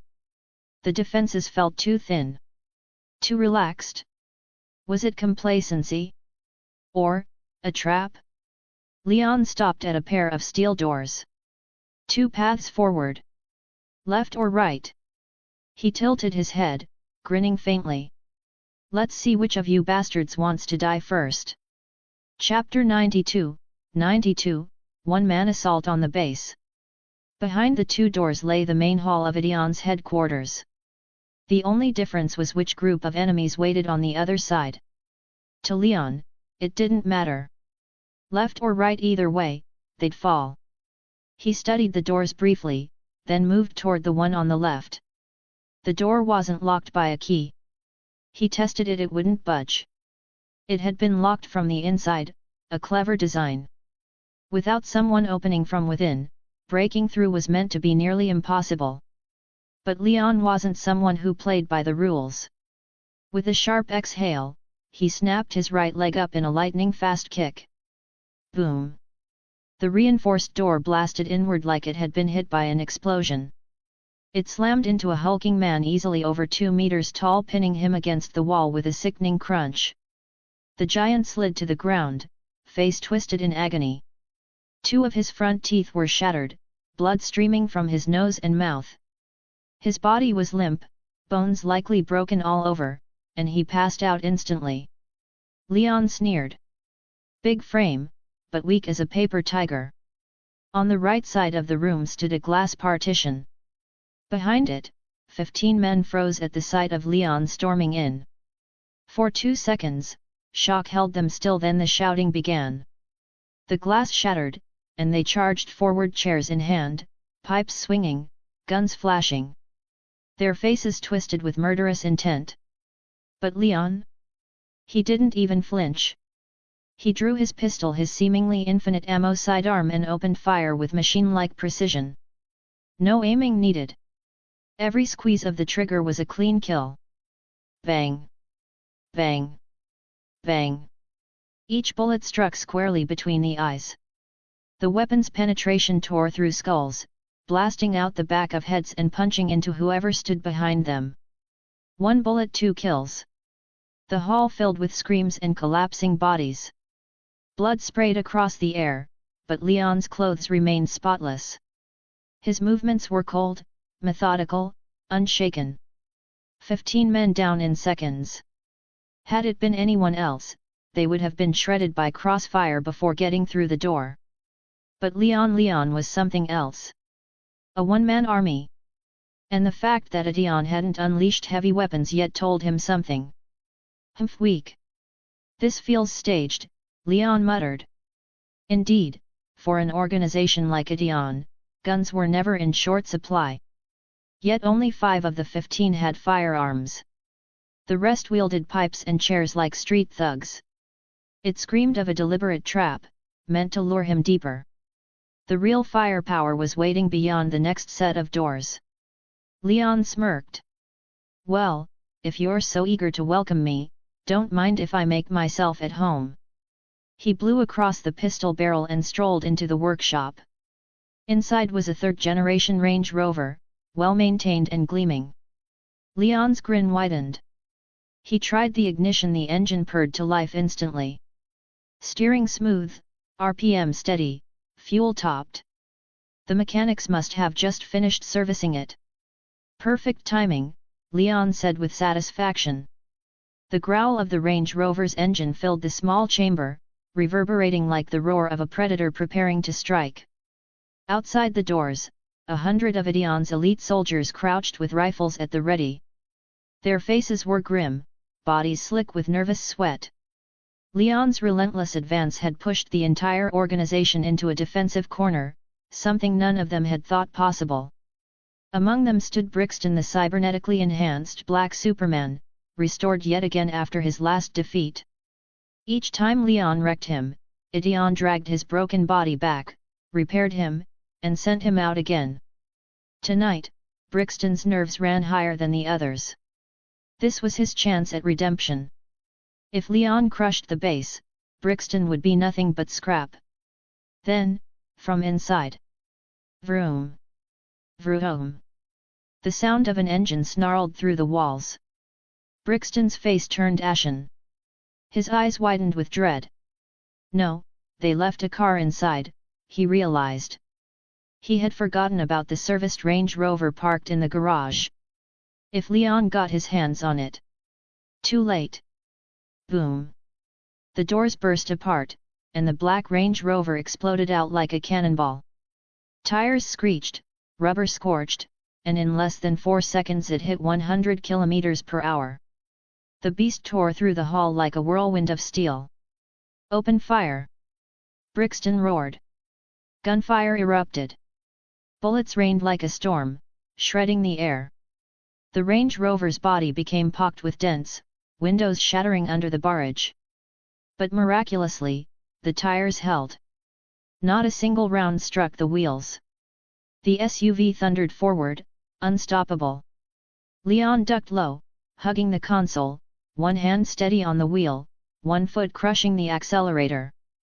The Range Rover howled like a raging beast, drowning out the gunfire as it surged toward the panicked soldiers. Scatter! Someone screamed. Get out of the way! The formation collapsed instantly. Terror overtook discipline. Soldiers leapt aside in desperation, but a few weren't fast enough. Slammed by the SUV's reinforced grille, their bodies launched like ragdolls, blood spraying as they hit the ground lifeless. Another stumbled, falling in the SUV's path. The Range Rover rolled over him with a sickening crunch, leaving nothing but silence behind. The squad's formation disintegrated into chaos. Brixton's face twisted with fury. He clenched his cybernetic fists, rage burning in his eyes. Damn it! With that car in his hands. Leon's a monster. Chapter 93, Rampage through the base. This was no ordinary garage. It was a massive Idion base, cavernous and wide, filled with rows of armored trucks and stacked crates of ammunition. The space was so vast that the placement of vehicles carved the hall into grid-like pathways. For Leon, that meant one thing: opportunity. Paths to weave, to dodge, to strike. The moment he broke through the perimeter, he threw the Range Rover into a brutal side drift. The SUV screeched across the concrete, tires screaming, sparks flying. The sound echoed in the empty base, taunting the enemy. A single man against their entire army, yet he moved with unrestrained arrogance. Brixton's chest heaved with rage, his expression twisted. This was his territory, his base, and somehow they still couldn't pin Leon down. Stop him, he roared, voice booming across the hangar. If bullets don't work, blow the place apart if you have to. The order spread like wildfire. Idion soldiers scrambled into motion. Suddenly, 5 men appeared ahead, each hefting a rocket launcher onto their shoulders. Leon's eyes widened. You've gotta be kidding me, rockets? In your own damn base. The madness of it almost made him laugh, but Brixton wasn't bluffing. This was desperation. 5 rocket tubes flared white, tails spewing fire as the missiles streaked toward him. Leon's face hardened. Fine. Let's dance. The Range Rover's engine roared louder, pushing beyond its limits. Instead of slowing, Leon floored it harder, accelerating straight into the storm.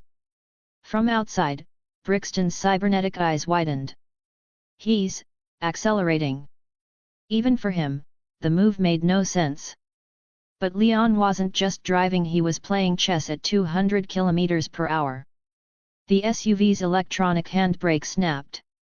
Tires locked, the heavy vehicle whipped into a sideways slide. The Range Rover cut into an alternate lane, the missiles screaming past its rear bumper by inches. Boom! Boom! Boom! 5 warheads tore into the base itself, explosions thundering through the hangar.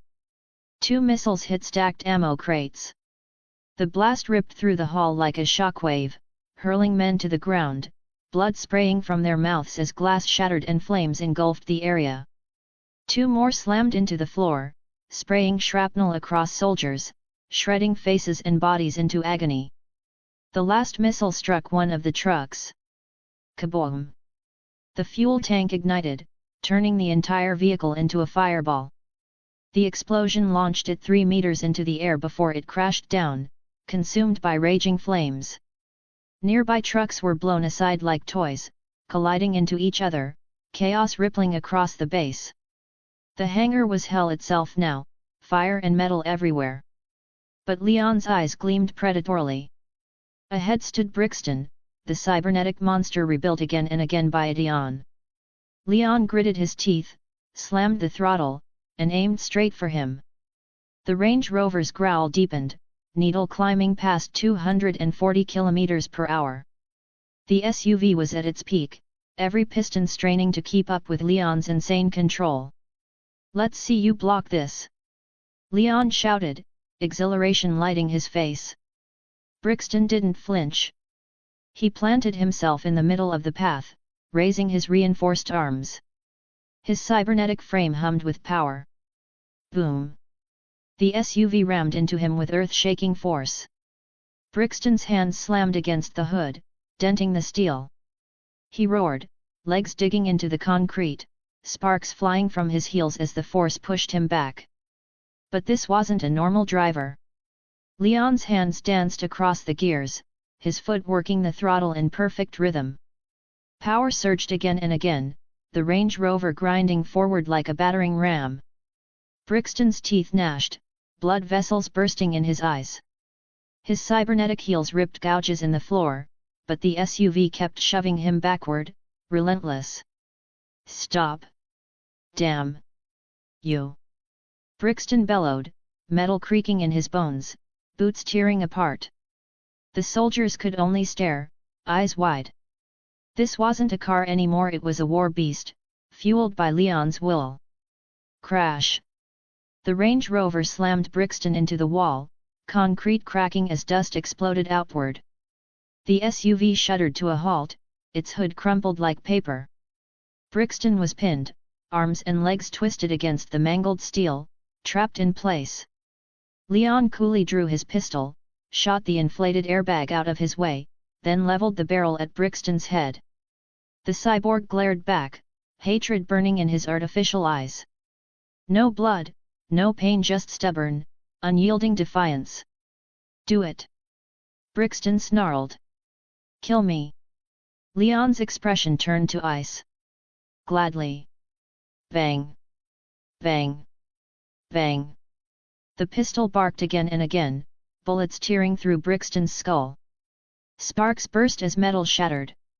His cybernetic brain split apart like smashed circuitry, eyes flickering out, body sagging lifelessly over the SUV's hood. Leon sneered. Not this time. No response. No second chances. Where Hobbs once showed mercy in the films, Leon did the opposite, no hesitation, no restraint. Brixton, Ideon's Black Superman, was finally destroyed for good. Leon lowered the smoking gun, his voice a low growl. Now, who's next? Gunfire erupted from all sides, soldiers screaming as the battle raged on. Chapter 94, Doomsday Collapse. A crimson droplet slid slowly down the side of a broken pillar. Leon flicked open a lighter, igniting a cigarette. He leaned casually against the Dioma's Nilo, inhaled deeply, then exhaled a thick stream of smoke that curled upward into the deathly quiet air. The silence was unnatural. Just minutes earlier the city on base had been alive with shouting soldiers, clattering boots, roaring engines. Now, it was a graveyard. Corpses lay strewn everywhere, blood pooling across the concrete floor, the metallic tang saturating the air. Leon stood there amidst it all, calm as stone, his cigarette glowing faintly in the dim light. The dripping sound of blood echoed like a morbid metronome. There was a strange magnetism in that image, one man, a burning cigarette, surrounded by destruction he alone had wrought. Then ding ding ding his phone rang. "Yet?" Leon answered. "Elena here," came the bright voice from the other side. "We got it. Mission accomplished. We're coming to back you up." She sounded relieved, almost joyful. Clearly, retrieving the virus sample on their end hadn't been too difficult. "No need," Leon replied flatly, glancing over the mountain of bodies. "They're all dead." Indeed, at least 2, maybe 300 Idion soldiers had fallen. After Brixton, the Black Ghost, was taken out, the rest collapsed into chaos like a swarm without a queen. Even armed to the teeth, they couldn't organize. Leon had cut through them like a farmer harvesting wheat. You killed them all." Elena's voice cracked with disbelief. "They were too weak," Leon said, flicking ash off the cigarette with disdain.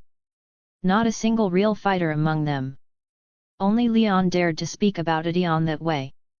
One man against an entire fortified base, and he'd not only lived, he'd annihilated it. On the other end, Elena fell silent, shaken. Her mental picture of Leon shifted yet again. He was like a bottomless abyss, no matter how deep you looked, you could never see the end. "Finish up and head out. Skip the tunnels, just bring me the virus directly." Leon crushed his cigarette under his boot and pushed off the car, strolling toward the gates like he owned the place. The base was his now. No guards left. "Got it. We're on our way," Elena replied, hanging up. Minutes later, Elena, Hattie Shaw, and Andrek emerged, with the dog doctor trailing nervously behind. Seeing Elena and Hattie unharmed, Leon finally relaxed a fraction. "The virus?" he asked. "Here." Hattie, her cheeks flushed again with color, reached into her coat and pulled out a small, ominous object, a black pill, pulsing faintly with malignant energy. Even sealed, it radiated something unnatural. Released into the world, it could easily be humanity's worst nightmare. A system notification rang in Leon's head. "Mission complete. Rewards granted. +4 levels. Dual engine chassis upgrade. Laser headlamps. Funds, 200 million. Leon's eyes lit up. The dual-engine chassis alone promised insane speed. Add the weaponized laser headlamps capable of slicing through walls, even countering helicopters without missiles, and the Dioma's Nilo was now more fortress than car. A mobile tank bristling with futuristic weapons. Of course, lasers had their limits. Sandstorms, fog, hurricanes, or heavy rain would drastically reduce their power. Still, combined with his machine guns and unmatched acceleration, the Nilo was now nearly unkillable. Planes, tanks, artillery?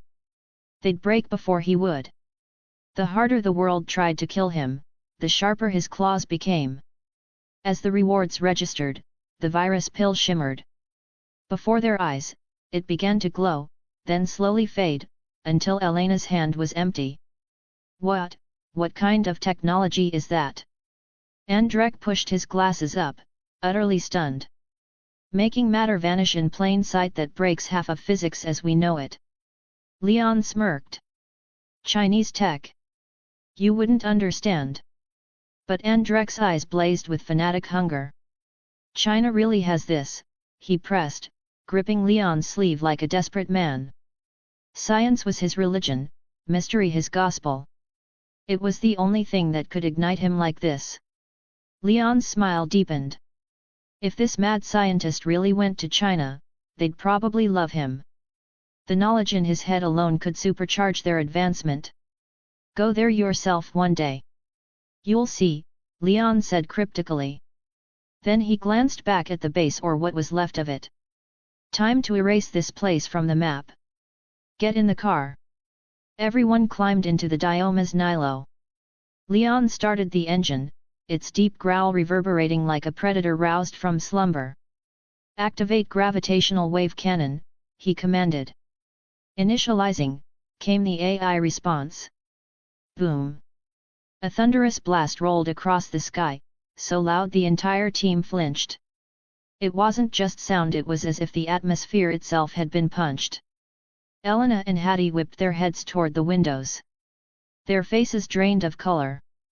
From above, an enormous translucent pressure dome was descending, blanketing the entire power plant complex. Inside the car, they barely felt anything. Outside? It was Armageddon. Crack crack crack. Cooling towers, hundreds of meters tall, split like glass under a hammer. Spiderweb fractures raced downward. Chunks the size of houses sheared off, plummeting to the ground with cataclysmic crashes. The earth trembled. Shockwaves rolled out like tsunamis of stone and dust. God! Hattie whispered, her eyes wide. This is the end of the world. Elena muttered, horrified. Andrek, ever the scientist, whipped out his phone and started recording, his hands shaking but his eyes alight. I have to document this. Then it happened. 200 cooling towers collapsed almost in unison, imploding as if expertly demolished. Mushrooming plumes of dust shot skyward, swallowing the skyline. The ground heaved beneath them, rattling even the Nilo's reinforced chassis.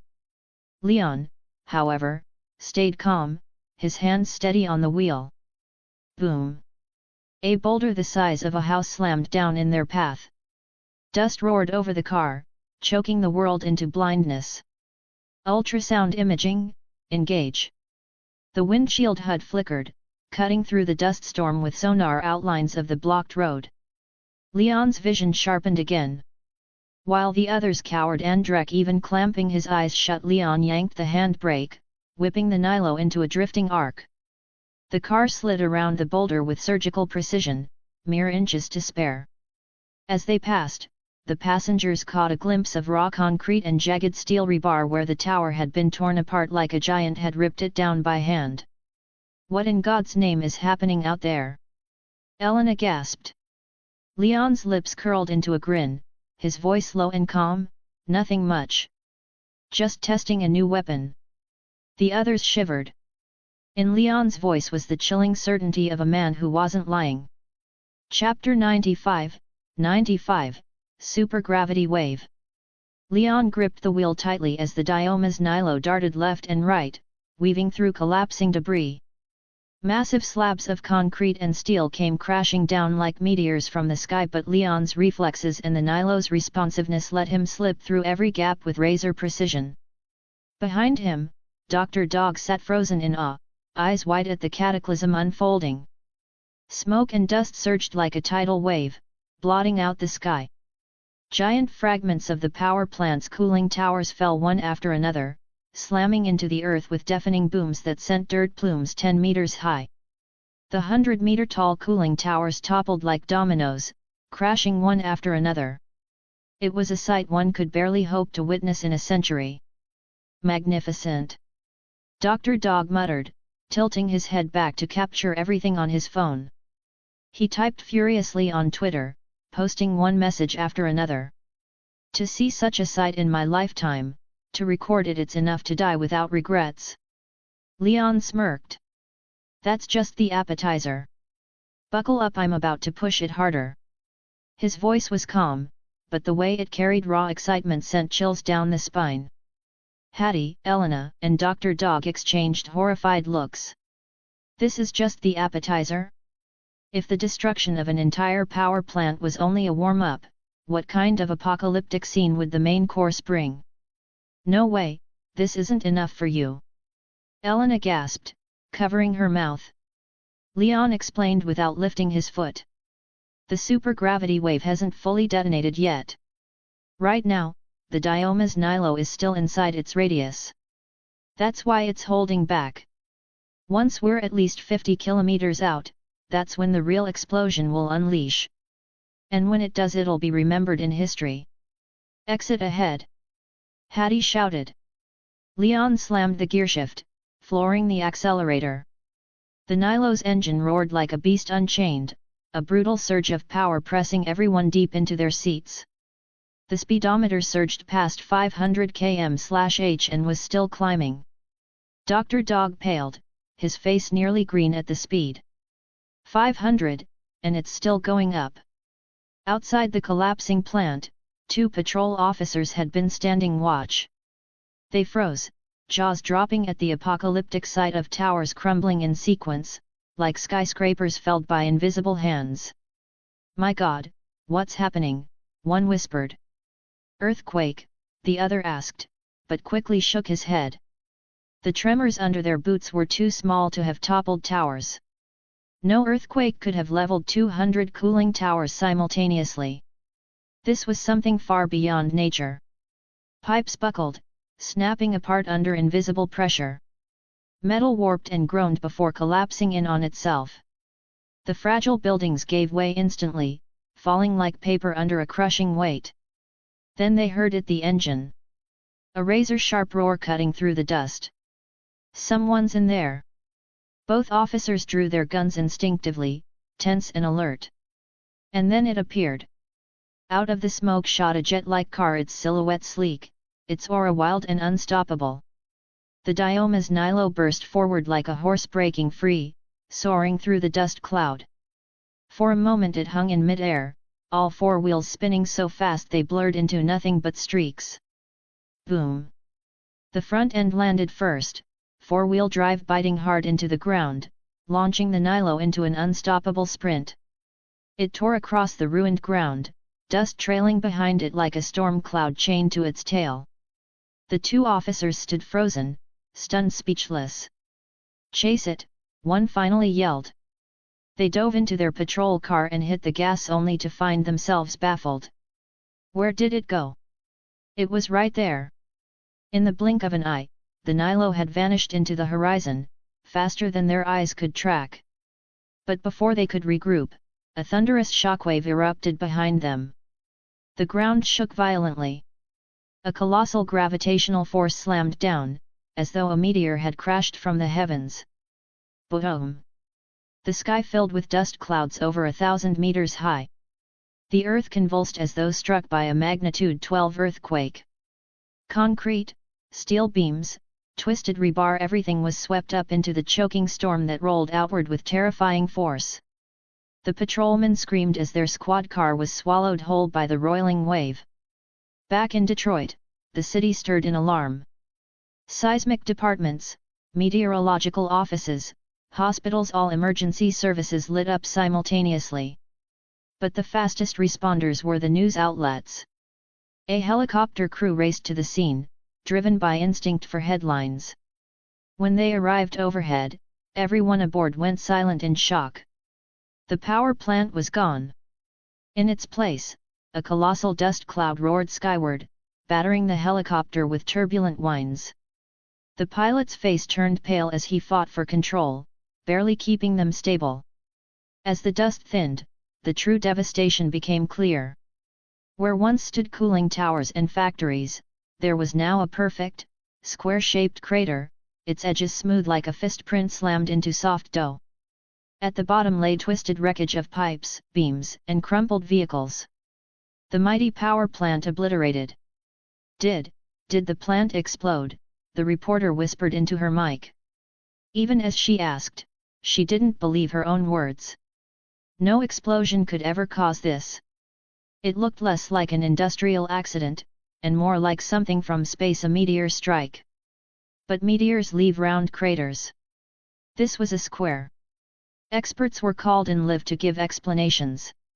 One gray-haired professor declared confidently. Nothing unusual here, just a collapse of underground caverns. His smug tone sparked outrage. Collapse? My ass, show me a cave-in with edges that clean. Did you buy your degree on eBay? Even a grade school science teacher wouldn't say that. The studio filled with laughter and jeers, but the professor remained straight-faced, spouting theory after theory with false certainty. On the ground, police, firefighters, medics, and rescue teams finally reached the site.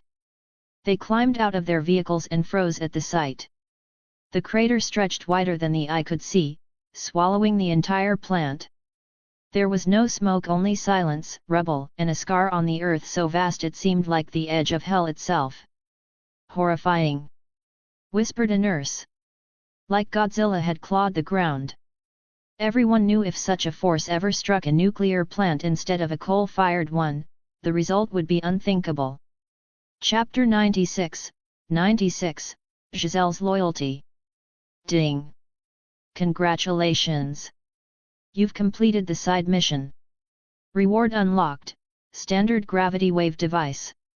The system's voice was as sweet and intoxicating as ever. Leon's mood soared. He'd just obtained a weapon worth 50 million, for free. The joy of a windfall was beyond compare. Behind him, Elena, Hattie, and Dr. Dog turned to look back. The distant horizon was still covered in dust, towering into the sky. Even dozens of kilometers away, they could still feel the oppressive weight of despair that explosion carried. That single blast had wiped the entire place flat. It wasn't just destruction, it was on the scale of a missile strike. How the hell did you pull that off? Dr. Dog asked, utterly shaken. Leon just smirked. Secret. Not a word more. Dr. Dog opened his mouth to press further, but then shut it again, frustrated. He knew the truth. Any individual or any nation that mastered this kind of weapon would never willingly reveal its principles. The technology was too dangerous. If leaked, it would shift global power. So he gave up, sighing helplessly at his own lack of knowledge. They drove smoothly back toward the city. But just as the highway stretched ahead, a car suddenly cut across their lane.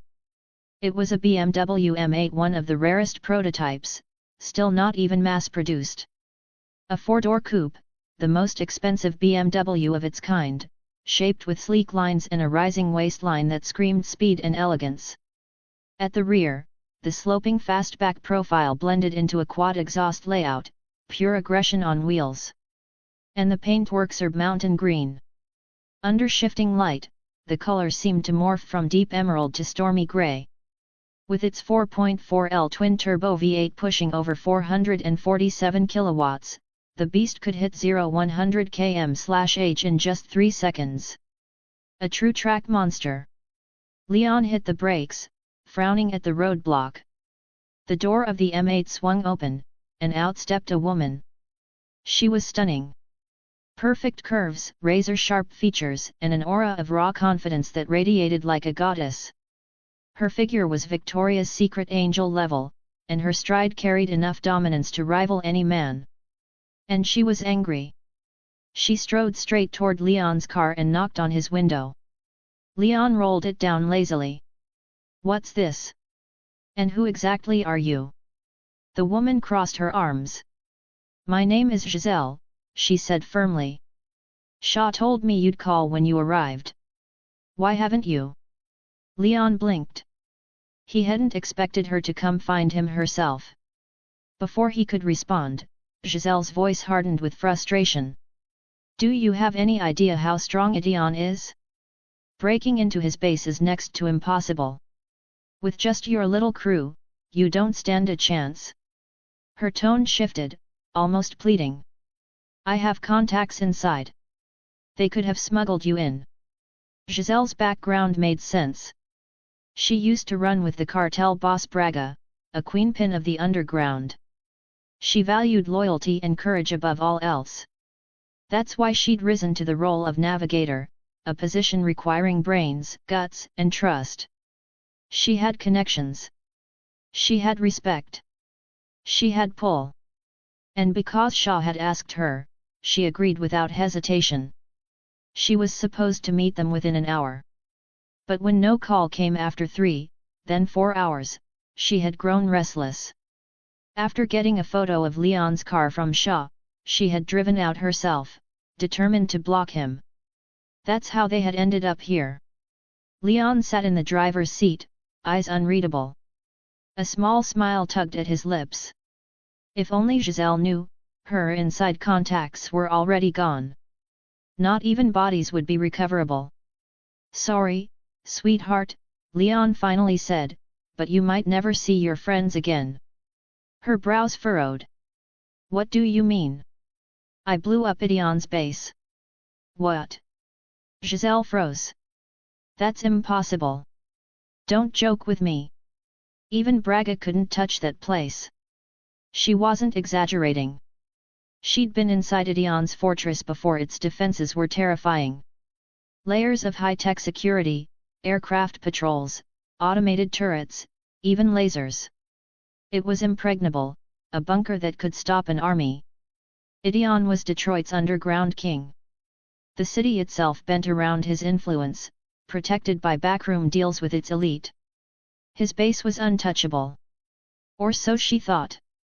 You'd need maps, months of planning, coordination with insiders. Leon cut her off with a chuckle. Here. See for yourself. He handed her his phone.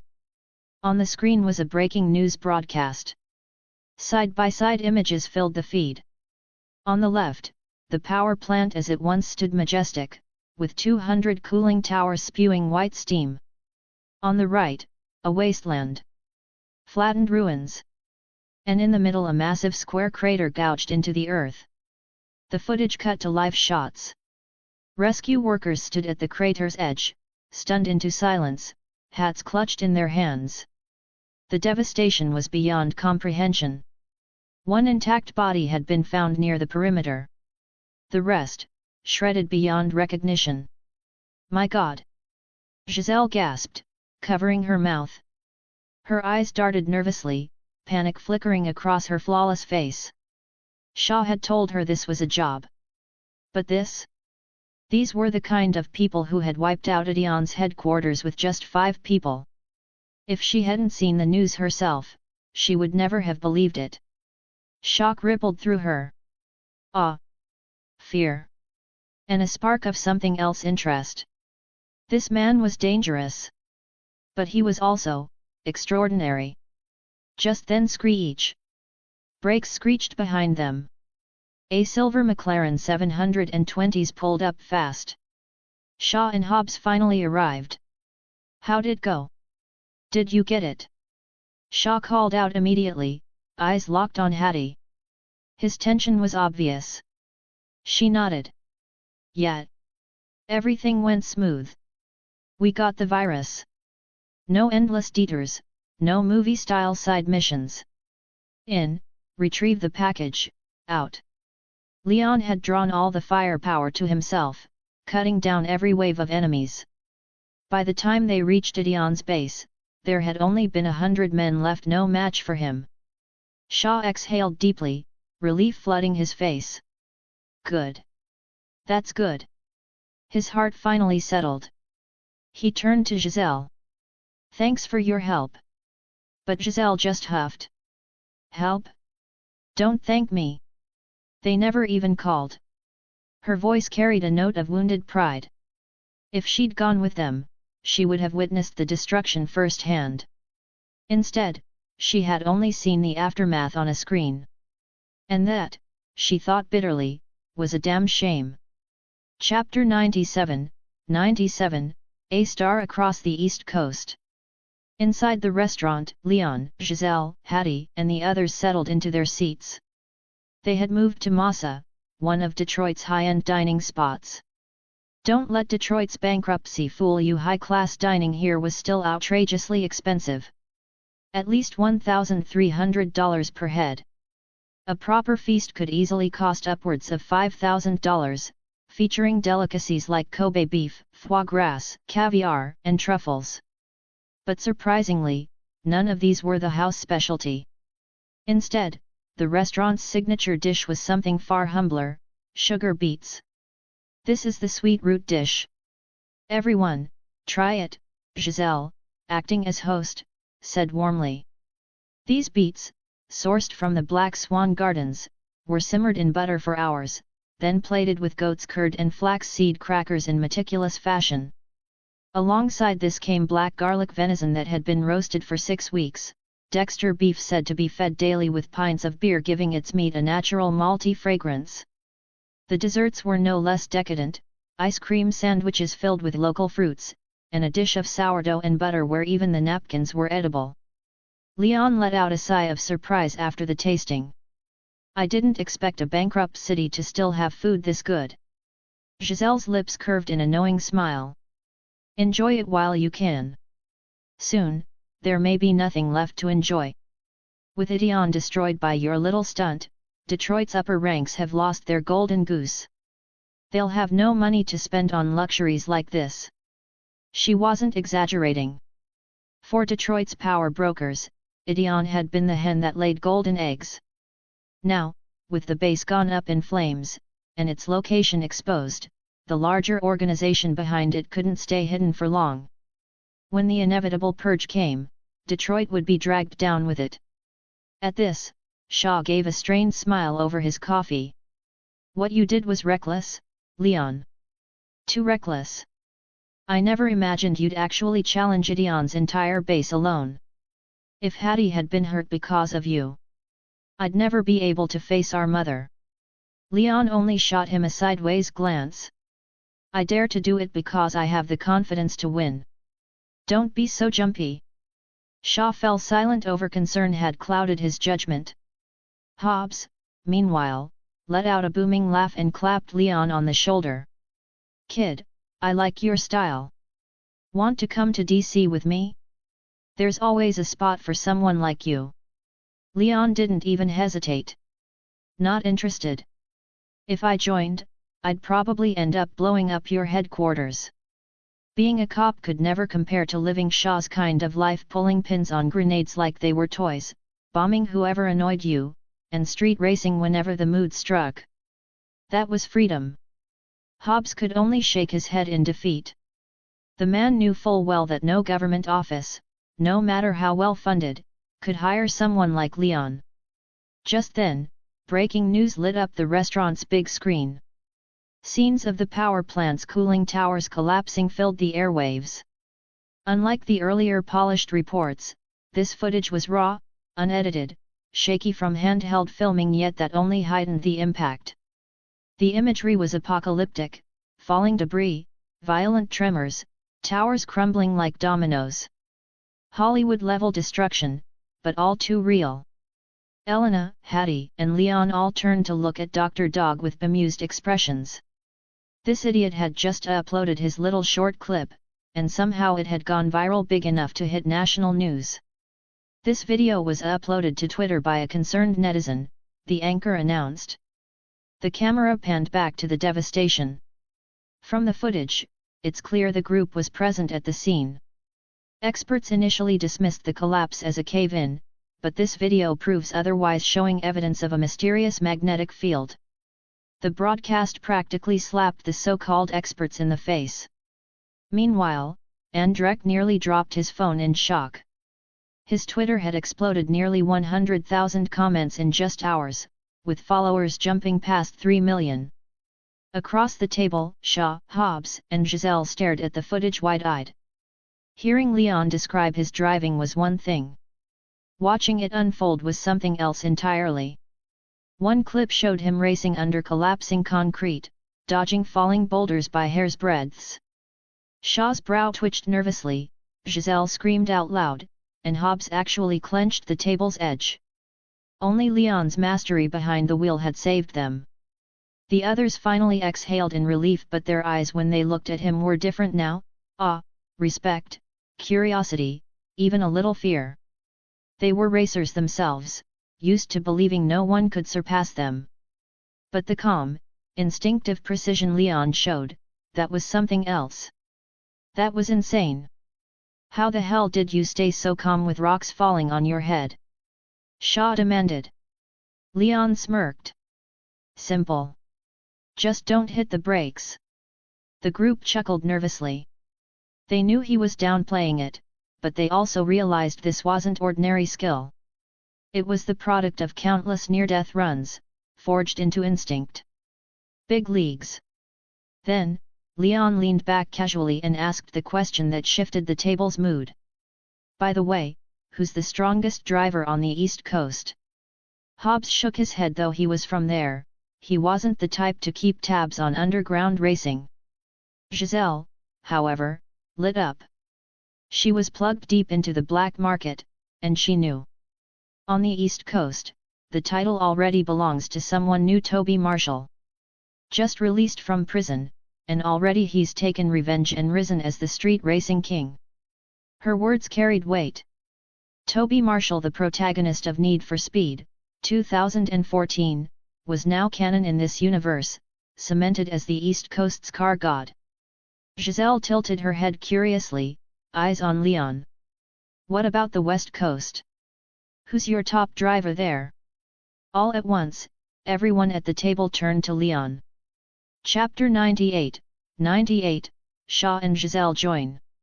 When everyone's gaze turned toward Leon, Giselle instantly realized she had asked a foolish question. A driver this skilled, could there really be someone stronger than him on the entire West Coast? Impossible.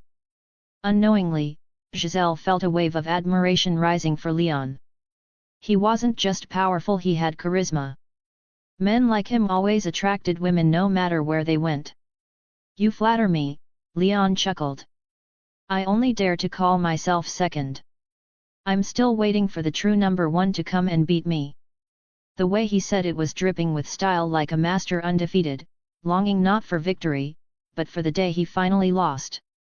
But truthfully, who could actually defeat him? Elena covered her mouth and laughed softly. Is this what you Asians call humility?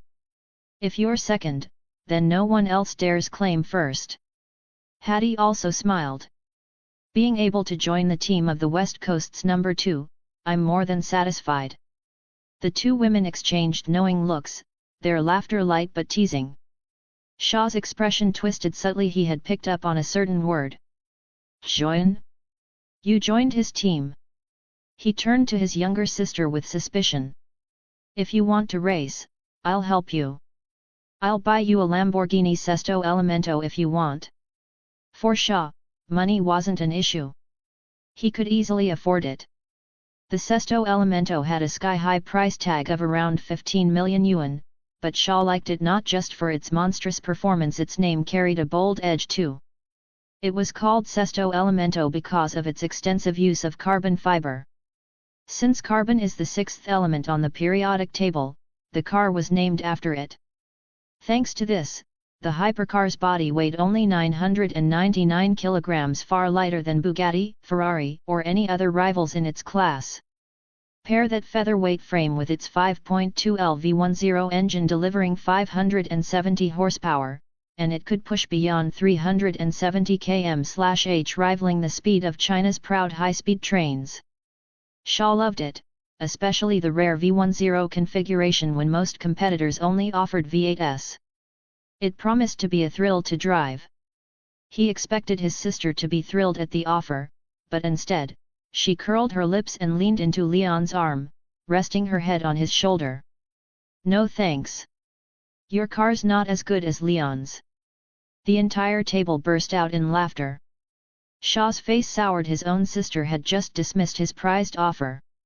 Sure, the Sesto Elemento was worth millions, but compared to Leon's ride, even Shaw had to admit it fell short.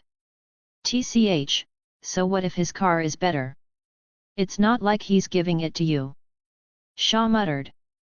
After all, no one in their right mind would give away such a car. Even something a tier or two lower would still cost a fortune. Why not? Hattie teased. Elena has one, I should get one too. The words hit Shaw like a bomb. Giving away a supercar just for joining the team? Nobody in the world did that. Not a single crew. His face hardened. Could Leon be conning his sister? You're really giving away supercars? Join your crew and you hand out keys. Shaw's eyes sharpened with suspicion. Leon smirked. Why don't you join as well? Then you'll see for yourself. Leon had noticed Shaw's talent. His driving skills were sharp, his reflexes trained, and with the right machine, his speed could soar. With an upgrade, Shaw might even be the first in the team to break 500 km per hour. No way. You just want me playing second fiddle, Shaw snorted, though his hesitation betrayed him. His past with MI6 had left scars, betrayed by teammates, burned by trust. He'd vowed to go it alone ever since. And yet, Leon's car, the Dioma's Nilo, tempted him. His heart wrestled with itself. Leon's sly grin cut through his doubts. What, you don't trust me? Aren't you worried what might happen to Hattie if you're not around? You wouldn't dare. Shaw's teeth clenched. Not now. But later? Who knows? Leon replied, eyes sparkling mischievously. That struck home. If he was there, Hattie would be safe. He had promised their imprisoned mother he'd protect his sister until she married. He couldn't risk her getting hurt or worse. Fine. I'll join you. Shaw growled, finally slamming down his decision. Leon's smile widened with approval. He liked people who were decisive, loyal, and ruthless when necessary. The kind of man who could casually stroll with 2 grenades in his pockets and blow up anyone who crossed him. Good choice, Leon said. Then can I join too? Giselle's eyes gleamed with interest. I'm a navigator. Back with Braga, I was his strongest driver. Her tone carried pride. Becoming a navigator wasn't easy, you had to prove yourself by beating the best. Leon frowned slightly. And what about Braga? You can't be in 2 crews. Giselle smirked. He was about to kick me out anyway, trying to put his mistress in my spot. I'll quit. That'll make him happy. She turned her head toward Hobbs. Besides, with the famous agent Hobbs here, Braga won't be bouncing around much longer, right? Hobbs blinked. How do you know my name? He hadn't introduced himself since arriving. Giselle grinned. Who doesn't know The Rock, Agent Hobbs? Anyone in this life worth their salt knows which cops can't be bought. If we didn't, we wouldn't have survived this long. In the underworld, knowing who could be bribed and who would rather kill you than bend was life or death. Hobbs just shrugged, offering no reply. Operations against Braga were top secret anyway. Leon studied Giselle's expression. Since she was already cutting ties with Braga, he tossed her the keys to the Dioma's Nilo. You talk a big game. Later, you'll drive us back to New York. Let's see if you can handle the speed. A playful grin tugged at his lips. Once she sat in the seat, saw the 900 km per hour speedometer, and pressed the accelerator past 300 km per hour, would she scream in terror or keep her cool? The thought made Leon chuckle to himself. Giselle would be the first outsider to truly test his machine. Chapter 99, Diomas is gentle? After everyone finished their lively dinner, Dr. Endrek had already left on his own. He was likely heading to China next, the safest country in the current chaos. Even Etienne wouldn't dare send someone to interfere there. He needed to get there before Etienne could respond, taking advantage of the distraction, or it would be too late. Shaw and Hobbs rode in one car, while Leon and the 3 women took the Diomas. Leon chose the passenger seat this time, a playful smile on his face as he looked at Giselle. She was like a little girl with her favorite toy, thrilled and excited. Her face flushed, eyes shining, hands gripping the steering wheel. The interior was as futuristic as a fighter jet cockpit. The dash had a shaped design, with no top horizontal bar, emphasizing the technological feel.